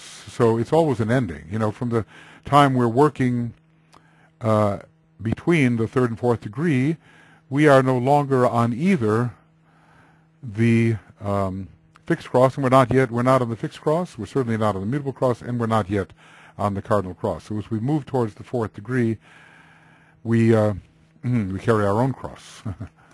Move towards the fourth degree, we carry our own cross, not fixed and not cardinal. And it's a big test, huge test, because usually we've been able to rely upon some kind of support, either the support of the solar angel, which flees, vanishes, its time has come, or the support of our own monad, with which we are directly connected, and that has not yet been fully established. So it is the test of the one who feels bereft at that point. If fire signs can be associated with the mental and sacrifice petals, then Aries will be placed in relation to the ninth petal. Indeed, it used to be from Aries to Capricorn, pretty well, that's 10 signs, pretty well climaxed the third degree, which was possible. We have reviewed the association of Aries with pure being, and with the first ray, and hence with the monad, which comes into conscious power at the third degree. Aries and Pisces are like one sign, the Alpha and Omega, and thus they are found at this point of relative consummation. Yes, the third degree is a point of relative consummation. You reach the summit, one summit. So the third degree is a point of relative consummation. You reach one important summit. But there are many lying on ahead. The next 5 initiations, 3, 4, 5, 6, 7, and even 5, 6, 7, 8, 9. 5 more starting from the 5th, about which we can only use words. The third initiation introduces the man to the world of spirit, with which Aries has a special affinity. But then, but it is, okay, but it is Uranus in relation to Aries, and not Mercury or Mars. Mars is there. It creates a kind of final burning ground, a fearful conflict, we are told. See, Mars, with its 2 satellites, to which we are told occultly it has no right, has a strong fear behind all that courage, which Vulcan at length vanquishes. Fear is vanquished. The Martian fear is vanquished. The personality has fear. It's some sort of realization of its evanescence, its impermanence, its unreality, and so it tries twice as hard to assert what it is. But that's overcome by the spiritual will of Vulcan at this point. And Vulcan can have a very strong relationship, I think, to Aries. The impress, the ram, the hammer, Vulcan in relation to Taurus, of course, with the hammer, but Vulcan also in relation to the ram. So very forceful first and second sign. And we cannot forget the relation of Scorpio to the first 3 initiations, even if it is most related to the second. But look, the mental heads have to be conquered here. Okay, so mental heads. Heads conquered. And Sagittarius in the conquering of the illusion, conveyed by the Stymphalian birds with metal beaks. So these are the illusory thoughts. They must be killed, banished, for reality of the triad monad to be perceived. So that went back a little bit to Sagittarius, but the Stymphalian birds is a very important lesson in the conquest of illusion. And, they also are birds that have a lot to do with chemomonastic thought. They live in the marshes. From the planetary perspective, it's hard to conceive how any of the planets could be eliminated from this synthetic point of development. Vulcan, what does he say that at this moment all the 9 petals are shot through with all the colors, with the color of the man's ray predominating, even if that ray color is red and has no particular place in the has no particular place in the petals, or is another color somehow expressing for the first ray. Sometimes even blue is used for the first ray. There's a peculiar place in Letters on Occult Meditation. It's a list where you normally would find red, you find blue, and where you normally would find blue, you find red. But he's blinding and intermixing all the time, and we have to see what he's doing. Vulcan offers the blinding light of the transfiguration. Vulcan represents the impact of the monad, which it is to be expected at this degree. Well, St. Paul was knocked off his horse, by that blinding light. This impact is such a first-ray monad kind of thing. I think he is ultimately the first-ray monad. This impact comes via the jewel in the lotus, the crown center with its jewel, and also via the 7 head centers, which Vulcan is hypothesized to rule, just as the Great Bear rules the 7 head centers and the one about whom naught may be said. So the blinding light of transfiguration is involved here, and the vision of ever greater light in Sagittarius, and the light supernal in Capricorn. We cannot forget that. We should have put that in. Okay, Capricorn, right. Remember the light supernal of Capricorn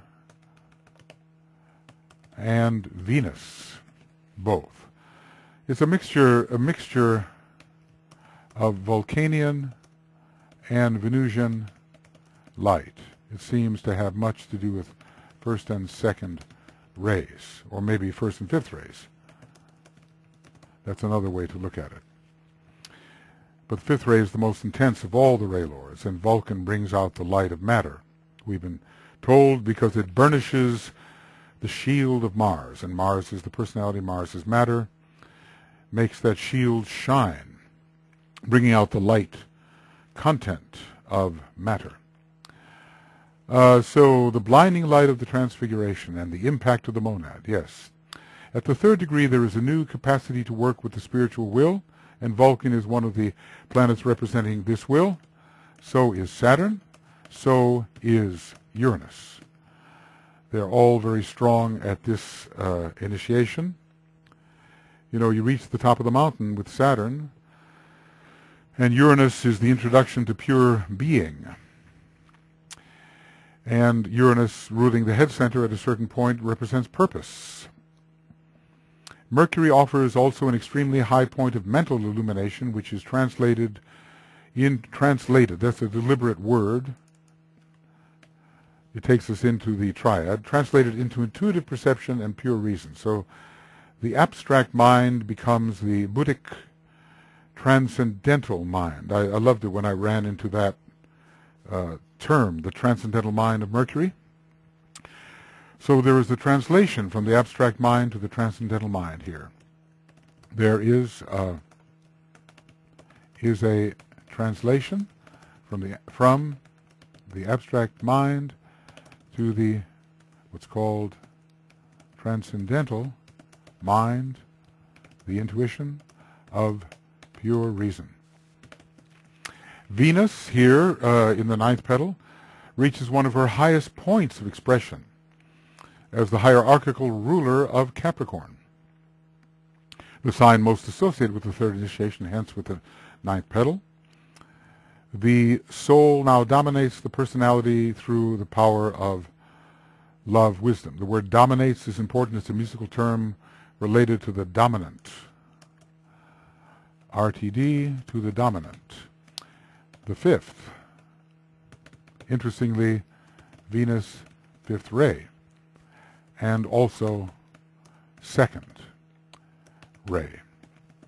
The second ray is found at the dominant. First at the tonic, second ray, subdominant, third ray, dominant, second ray, tonic, first ray, or an octave above, the tonic above. The earth, symbolizing the candidate for initiation, is uplifted and transfigured. The elevation of the earth, it's the esoteric ruler of Sagittarius, hierarchical ruler of Gemini. The two are brought together. So the elevation of all that is earthy. You know, and when it comes to Taurus, is the great light, greatest light, beginning to see that. So there's Vulcan again, and Earth has a special relation to Taurus, but also to any of the Earth signs, but Taurus especially. In other words, we have so much light here that I think we have to bring Taurus into the act because it seems to be the most luminous of the signs. Have I mentioned Scorpio? Because it's also, it's the conquest of the mental hydra. Mars achieves its exaltation in Capricorn, which is most connected with the third initiation, and Mars is the hierarchical ruler of Sagittarius, so now his energies are thoroughly committed to the expression of the divine plan and of the oneness achieved. So he's very heroic at this point. The heroism of Mars is found. Mars exalted in Capricorn, not just the bloody warfare that DK says has characterized India, lo these many eons, however long. Fourth ray country with Mars exalted. You know, it's going to be war. From the mountain top, Olympus, Jupiter has conferred expansive revelation. So the vision of Sagittarius has become the realization of reality in Capricorn. So we have, you know, as I've joked about one of my friends, the Sagicorn. The Sagicorn. We have a transition, Sagittarius into Capricorn. And, you know, this means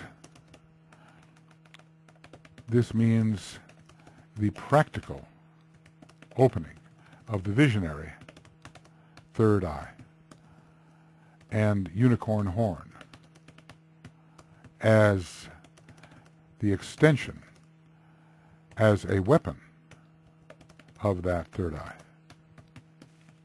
So a lot is possible to the third degree initiate. And many, many other forces. Well, we remember what DK said, you know, before the eye of the astounded disciple. I wonder if we look up the word astounded, because, you know, you don't find many astoundeds anyplace. Is that the word, or is it astonish? There's one astounded, so that's going to be it. And it's going to tell us something about this transfigured vision we achieve here.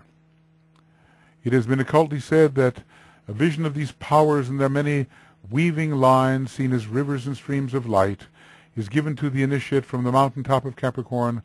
Once that summit has been reached, it is at the transfiguration and initiation that this vision appears before the eyes of the astounded disciple.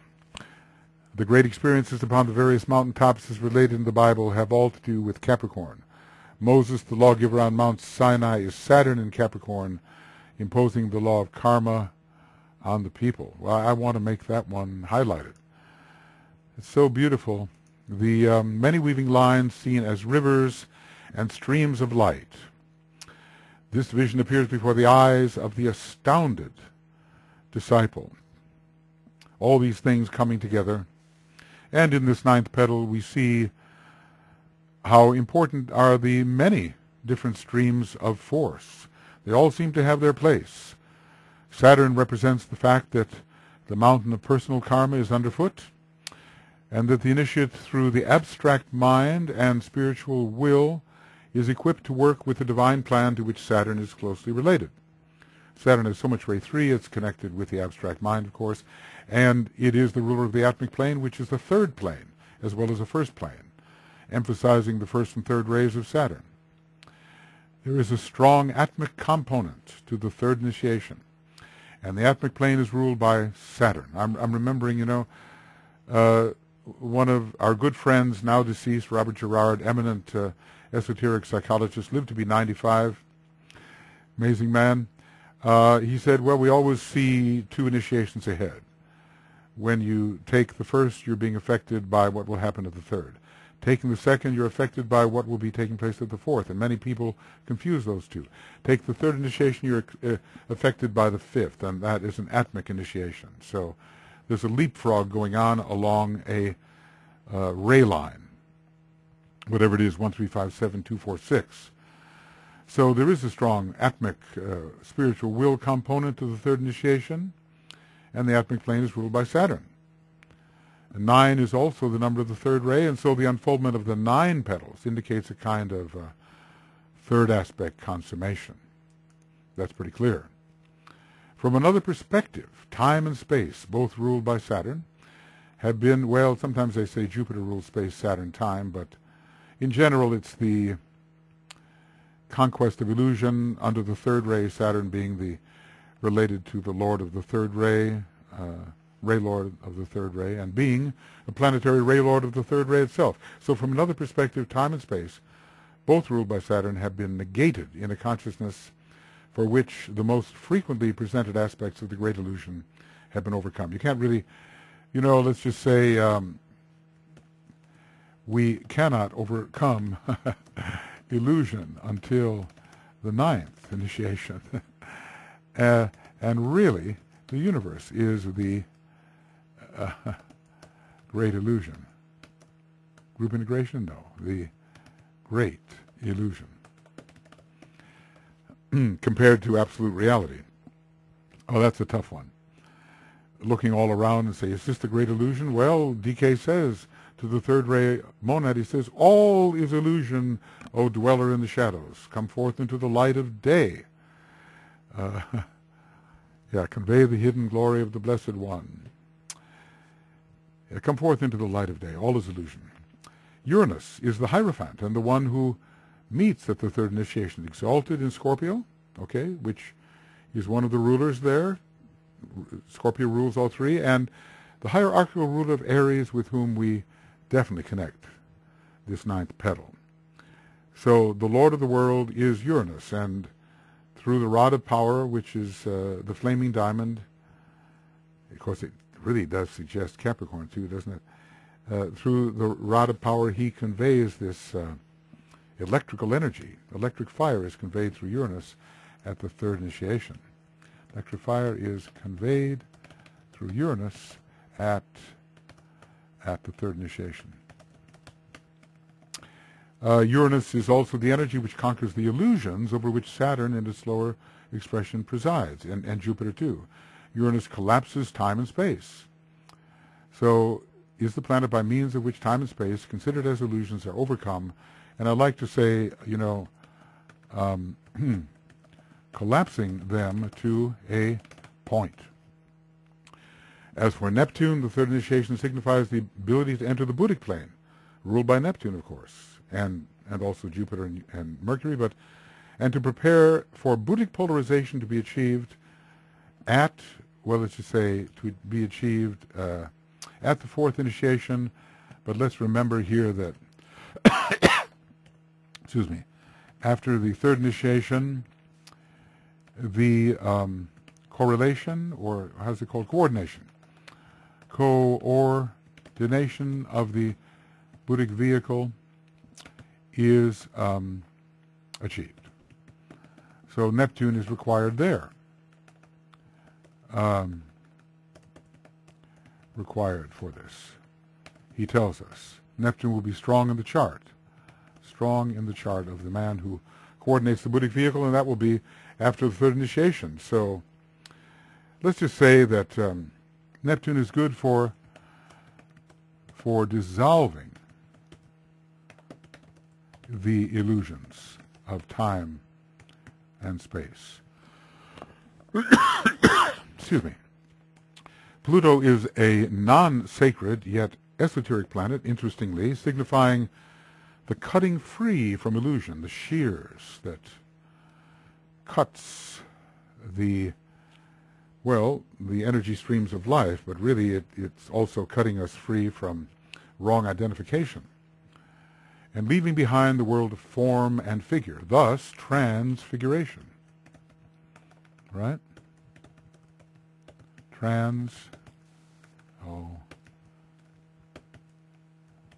Figuration. Beyond figure, beyond form and figure. Beyond form and figure. Well, not really, because from the cosmic perspective, we're still in the worlds of form, even on the cosmic ethers. But when you look at dense form, we're certainly beyond form and figure. Things are dissolved. The archetype is imposed by Uranus. Purpose is understood. Yeah, it's quite a different way of relating to the world.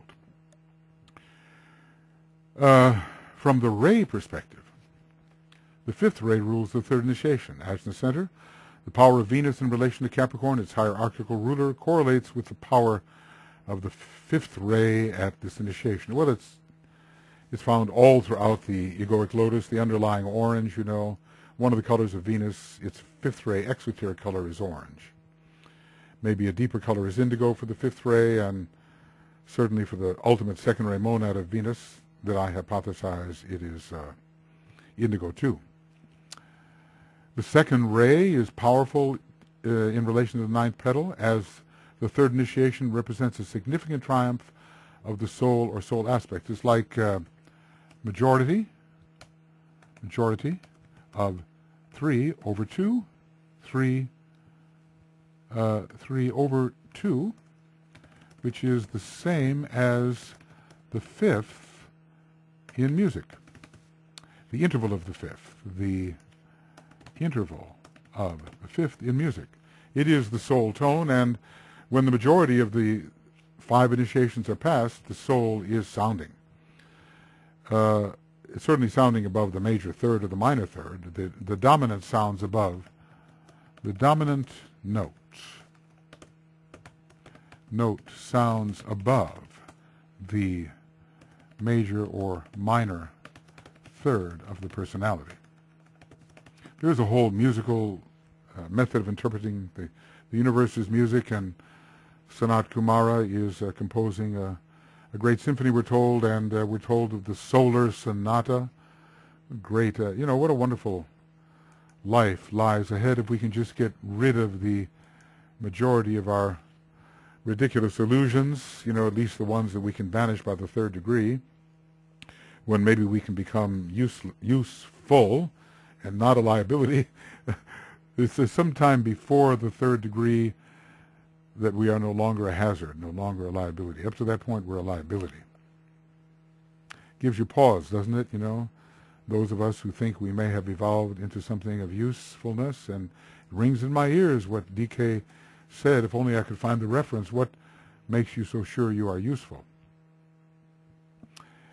It hit me, Just like the greatest of all glamours, my brother, falling in love. That hit me too. That was in one of those sort of extra papers. The ones that I have received, I've released to everybody. They're out there in one way or another. They are pretty much the property of all sincere students. The first ray plays its role. Look at the typos. Oh, I don't want that, do I? Its role as representative of the monad, no matter what the monad's ray. If it's the monad, it's the first aspect. At the time of its first conscious apprehension by the soul-infused personality. So ray 1 is involved here. If ray 1 is involved, if ray 1 is necessarily involved, then Vulcan, Pluto, Uranus, Saturn, Mars, Aries, Scorpio, Capricorn, Leo are all involved. Those are conduits through which the first ray comes, either planetary or constellational. So what a interblending, interflowing of forces we have. The third ray will naturally correlate to the third initiation, just numerical resonance. And using the third, usually the third ray is prone to illusion, but, you know, it also is a master of ridding oneself of illusion. It can. The third ray also can have its type of intuition, of maybe a different type, a mathematical type perhaps, but the intuitive light conferred at this degree makes the third ray not the victim, but increasingly the master of the formerly perceived illusions of time and space. There's just something about the third ray that wants to overcome the illusion of time and space, and it does so in the philosophical sense. So the third ray confers at this point of configuration the acute energy of divine mental perception. You know, the third ray uses philosophy and mathematics to overcome the illusions of time and space. We all have to overcome the illusions of time and space. It can be, you know, off the top of my head, it can be overcome by art, by power, by love, by deep thinking, by the realization of light. I mean, any one of the rays will give us, because any one of the rays has to be used at the third initiation, not just the first, second, and third. If all 7 rays appear at the fourth initiation, which they do, just look at the beginning of Letters on Occult Meditation, then they're all going to appear at the third initiation as well. Do I say that the 6th ray is not so potent at this degree? Let's see about that. The 7th ray can well represent the synthesis of spirit, soul, and physical aspects of the human being. And the brain is definitely impacted by spirit, soul. The highest and the lowest meet, or the highest and the lowest have met significantly. The 6th ray, well, you know, it's Mars. It's Neptune too. And it's the way of affiliating with the 6th principle of Buddhi. So we can do that. The 6th ray, oh no, SX via Neptune is a way of affiliating with the 6th principle of Buddhi as preparation for the 4th initiation. So even the 6th ray has its place. I mean, all rays can have their place. You can have the, one of the DK students was preparing for the 3rd degree. He had a 6th ray personality. DK didn't, he said, you remind me of myself when I was preparing for the 3rd degree. But the question is, was it in that life, or was it to come? From the chakric perspective, the highest head center is stimulated in a manner more potent than ever before, and a glimmering of purpose appears. A purpose is found at the crown, whereas personal will, or will in general, is found at the base of the spine. The 7 head centers are also highly stimulated, and all of them operative, though not necessarily completely unfolded, whatever unfoldment means for those sort of Vulcanian centers. The 4th degree is ruled by Vulcan, which rules the head centers, and they loom ahead, so maybe even more, they are will centers. These are will centers. These are will or master centers. And maybe more unfolded at the 4th degree. But still, they are powerful. The greater 7 must awaken and bring forth response from the lesser 7 upon the double circle. That's It's rule number 8 for aspirants to initiation. The individual theme is given in those first 14 rules, and the group theme in the next 14 rules. The Ajna center, expressing the 5th ray under Venus and the 4th ray under Mercury, is the representative center of this initiation and, let's just say, vision, or occult vision, emerges. It's been emerging since the 1st degree, but now it really becomes reliable. The throat center, as intelligence, reaches a climaxing point and begins to give way to intuition. The knowledge tier of petals ruled by the 3rd ray generically begins the process of disintegration. I always thought that was interesting. From the time of the 3rd initiation, it's not just knowledge that counts, though we'll take a look at DK. He has superb knowledge, and obviously he's way beyond this, but there are different ways of acquiring the knowledge, maybe no longer entirely by reasoning, but by pure reason. So let's say that pure reason, no, that's personality. Okay. Pure reason becomes the way of acquiring knowledge. The heart center is open to the reception of Buddhi and perceives or realizes that unity is. There is no my soul or thy soul, there's only the soul. No longer use the thought, my soul and thine. I dwell within a world of unity, I know all things are one. You know, all those things are happening now at the 3rd degree, the beginning of isolated unity. Beginning of the stage of isolated unity. The lower chakras are held in their place and the energies are used to feed the higher chakras.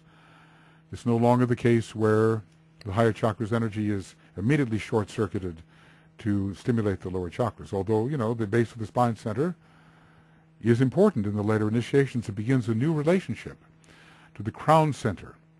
It's like will and purpose begin a new relationship as the curriculum of the will is now undertaken in earnest. Right, and so by the 5th initiation, the base of the spine becomes the major center, and beyond that, I suppose, the head center becomes all important. Is it at the 7th initiation? Let's just check this out. This would be the rays and initiations, and it would be page 340, and at the 7th initiation, it's the head center, sure enough. Interesting about the throat center. Yeah, I mean, we're dealing with a Maya Varupa here, aren't we?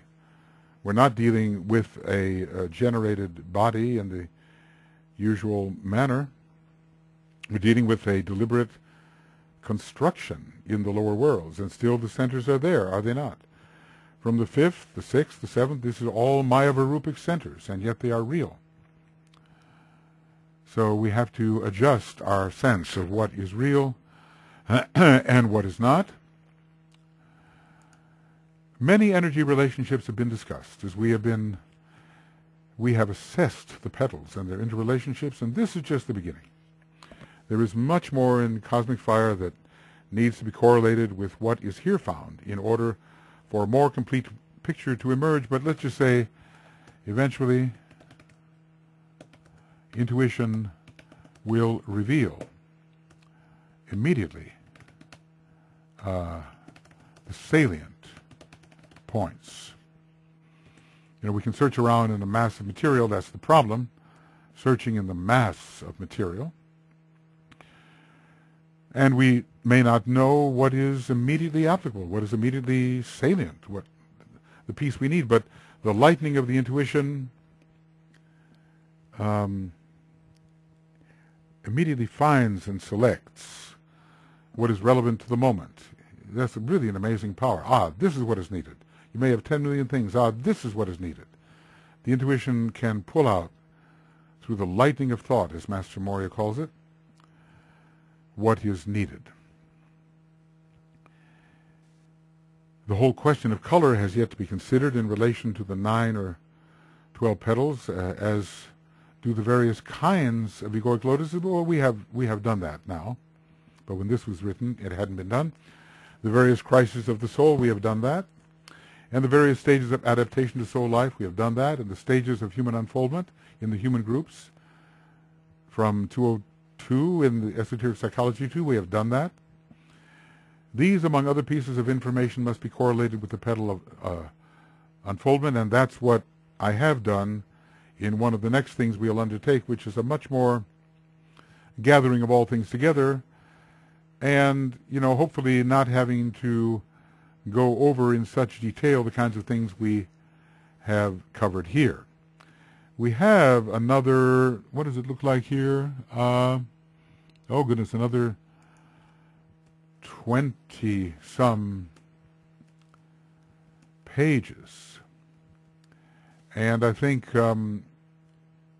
they may be worth discussing. We have some beautiful ideas here. It's pretty much, it's about the opening of the petals at times, and then it's also about the destruction of the causal body.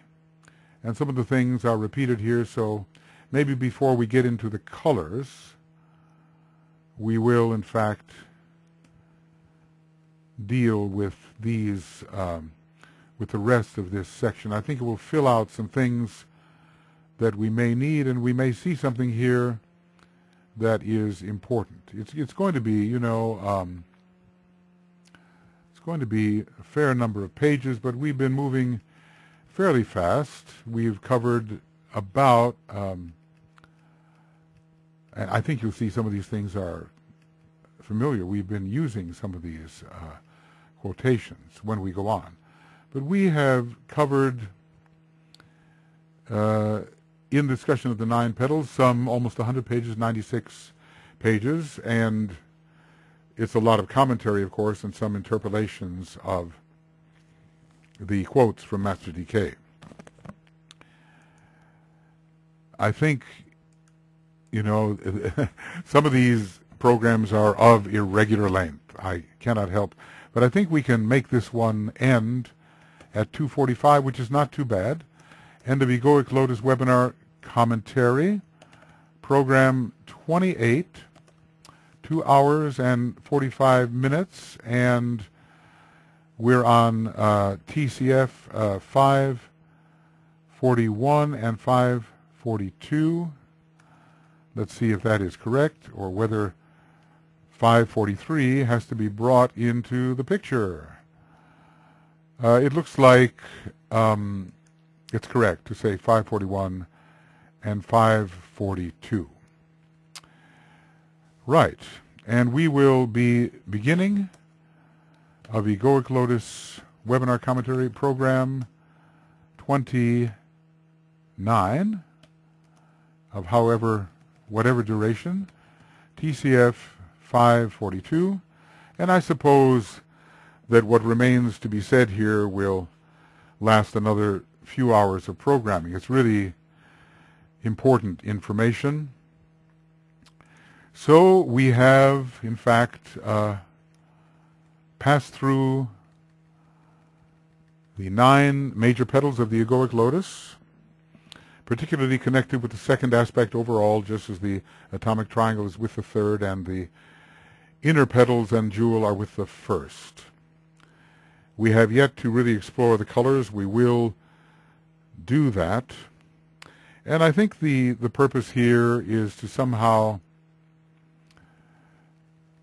gather the sense that this is living history. This is happening as we go. All of this inner process, if we have the faith in what the Master D.K. says, and I don't see why we shouldn't, all of this is unfolding according to how well we do right here on our planet with all kinds of tasks which are related to the powers of these particular vortices that we call petals. So this is not some abstract thing. This is our life. We are living the unfoldment of these inner powers. And if we know what we're doing and what our instruments are, what energies we have at our disposal, we're going to do a lot better at consciously unfolding these petals and of preparing for greater service with the spiritual hierarchy in cooperation with the spiritual hierarchy of our planet. You know, it makes you really, it makes you really want to see these things the way Master DK sees them. What did he have to do to reach that point? There is a science in how it is done. He has the text at his availability, but he also sees directly, obviously. So what is it for a man who's like that to come and deal with people like us? Talk about service. So when we are taking our time to help those who have not reached our degree of unfoldment, we want to be forging ahead.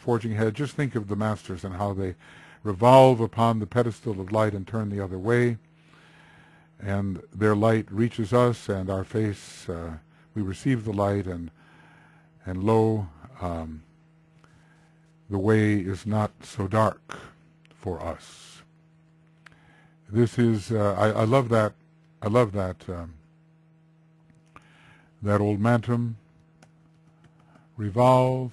I'm just going to say pedestal of light. There it is. It's so wonderful. He who faces the light and stands within its radiance is blinded to the issues of the world of men. He passes on the lighted way to the great center of absorption. But he who feels the urge to pass that way, yet loves his brother on the darkened path, revolves upon the pedestal of light and turns the other way. He faces towards the dark, and then the 7 points of light within himself transmit the outward streaming radiance, and lo, the face of those upon the darkened way receives that light. For them the way is not so dark. Behind the warriors, twixt the light and dark, blazes the light of hierarchy. So what an example is set there, and we have in the great ones, through Master M, Master KH, Master DK, supposedly those who brought before the hierarchy the urgent need to bring the ageless wisdom to humanity sooner than otherwise it might have been brought. We have in them a great example of what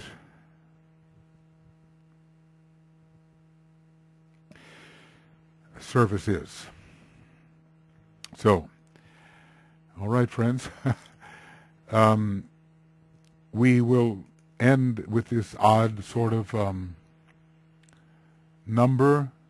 I'll tell you what, if I keep it up, I might just make it to 3 hours. Is this called stalling for time or what? Let's anyway end with the great invocation. I think we will do that.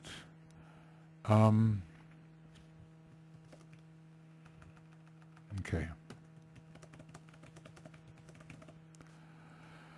I like periodically to end with the invocation. I think it's so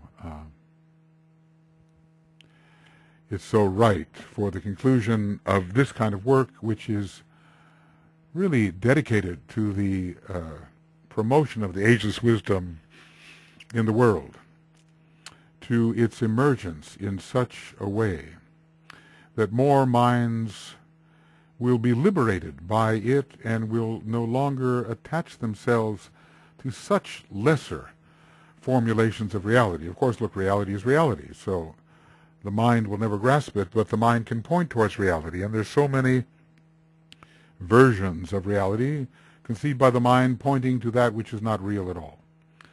So here we're given the real thing, but it takes a certain amount of humility. I have encountered so many people, well, DK is difficult to read. Oh, I have my own way of going at it, and all kinds of excuses. Well, I channeled this. Oh, well, I channeled this, then I know it's true. Okay, what are you going to do? One doesn't know it's true. One just experiences the feeling of thinking it's true, the feeling of thinking. Okay, maybe that's pretty close. Kamamanus. It came through me, it's got to be true. Well, that's nonsense, isn't it? So somehow, humility, to accept, yes, there may be someone who knows something more than you do. I have friends who are brilliant in the field of worldly science and philosophy. They just can't make the leap of faith. They cannot humble themselves. It's inconceivable to them. And man is the paragon of the universe. So what the highest thinkers, acclaimed by society, have thought has got to be the peak of what can be thought in the whole universe. And then, of course, if you make the leap of faith and you say, well, here's a master of the wisdom, listen to what he has to say, it's just religious nonsense. You're just in the world of illusion. You're just feeding your wishful thinking. Look at communism, dialectical materialism. Religion is poison. I remember that being used in relation to the Dalai Lama and the Mao and the generals who came to eradicate what Tibet had been. Religion is poison. How do they know? It's just this concrete-minded, willful, intellectual, proud attitude. So we stoop low, we humble ourselves. The great wisdom is poured forth for us in a quantity we cannot assimilate, even though it's the tiniest thimbleful of the ocean of theosophy. Everybody brings their little cup to the ocean. And we have to be grateful that some have cared to lift us up sooner than otherwise we might have been lifted, and maybe spared us thousands of years of suffering in ignorance. It doesn't seem to me so much to get oneself into the state of consciousness where one can at least give the ageless wisdom a fair shot. A few years of really finding out what it's all about, embracing it for a few years, at the risk that one may be an idiot. Okay, one may be a complete fool, but that's just the prideful mind talking anyway. That Hydra must overcome. Pride of mind is one of the worst, and pride of mind can block many a worthy seeker from the treasures of the ageless wisdom. So, one can only feel compassion, being somewhat along the path, one can look back and feel compassion for those who will not advance into the ageless wisdom. And I'm sure as the masters look at us, they see so many things that we will not do. We will not sacrifice this and sacrifice this, that, even though Master Morya has said, when have you ever become less through sacrifice? So, we're doing our bit here to advance this great gift which has been given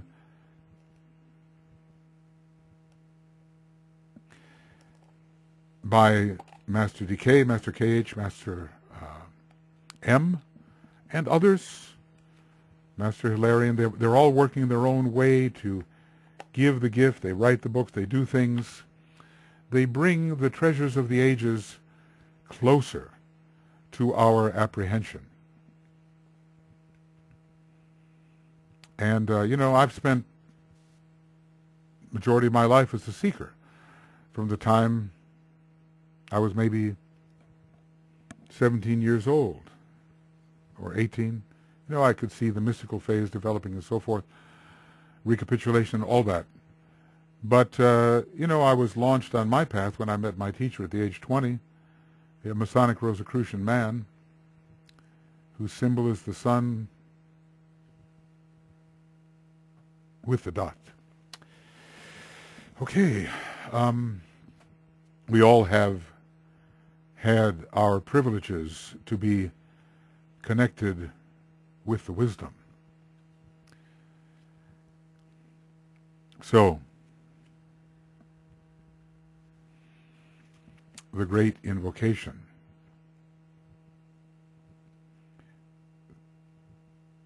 And when Christ said he would reappear in physical form, then and only then was the great invocation given to humanity. When have you ever become less through sacrifice? So his sacrifice, immense sacrifice. Think, the Buddha has appeared 8 minutes per year at tremendous sacrifice, we're told. And here's the Christ going to take his physical Maya Varupa out there into visibility for 2,500 years. That is really pinning oneself down, isn't it? You know, in reflection of what the great sacrifice Sanat Kumara has done. All right, so.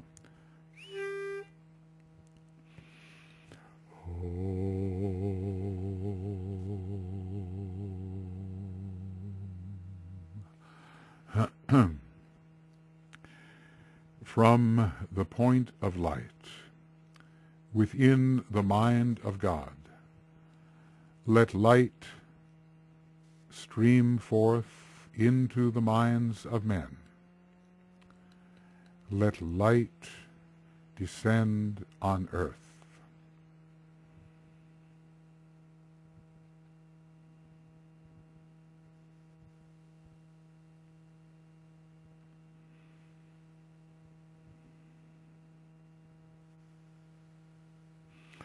From the point of love within the heart of God, let love stream forth into the hearts of men. May Christ return to earth.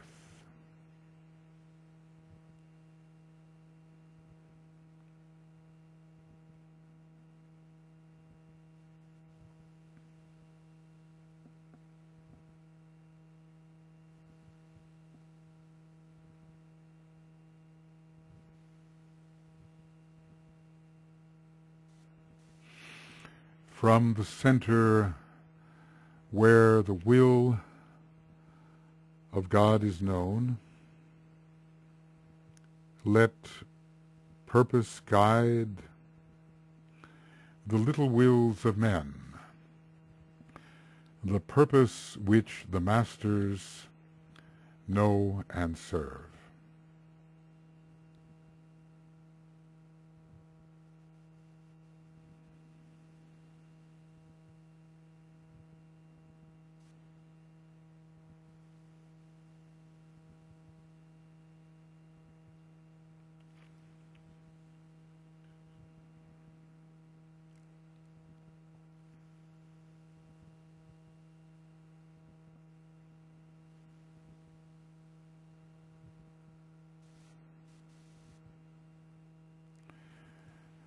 From the center which we call the race of men, let the plan of love and light work out, and may it seal the door where evil dwells.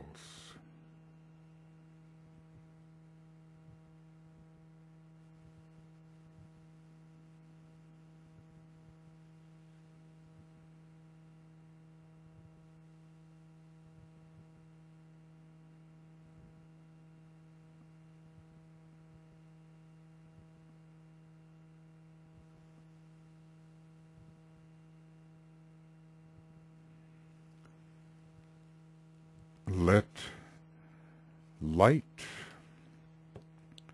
and love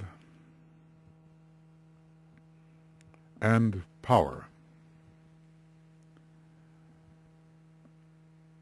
restore the plan on earth.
Okay, friends, that's going to be it for this, yes, you guessed it, 3-hour program.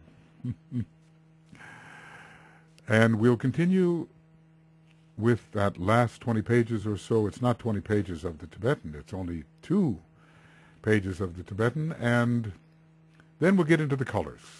And then we'll get into the synthesis of the whole thing, petal by petal, and then we'll get into the charts, where hopefully you'll be able to see everything all at the same time, more or less, and you'll be schooled enough in it all to know what it means. Okay? All the best. We'll see you soon. Bye-bye.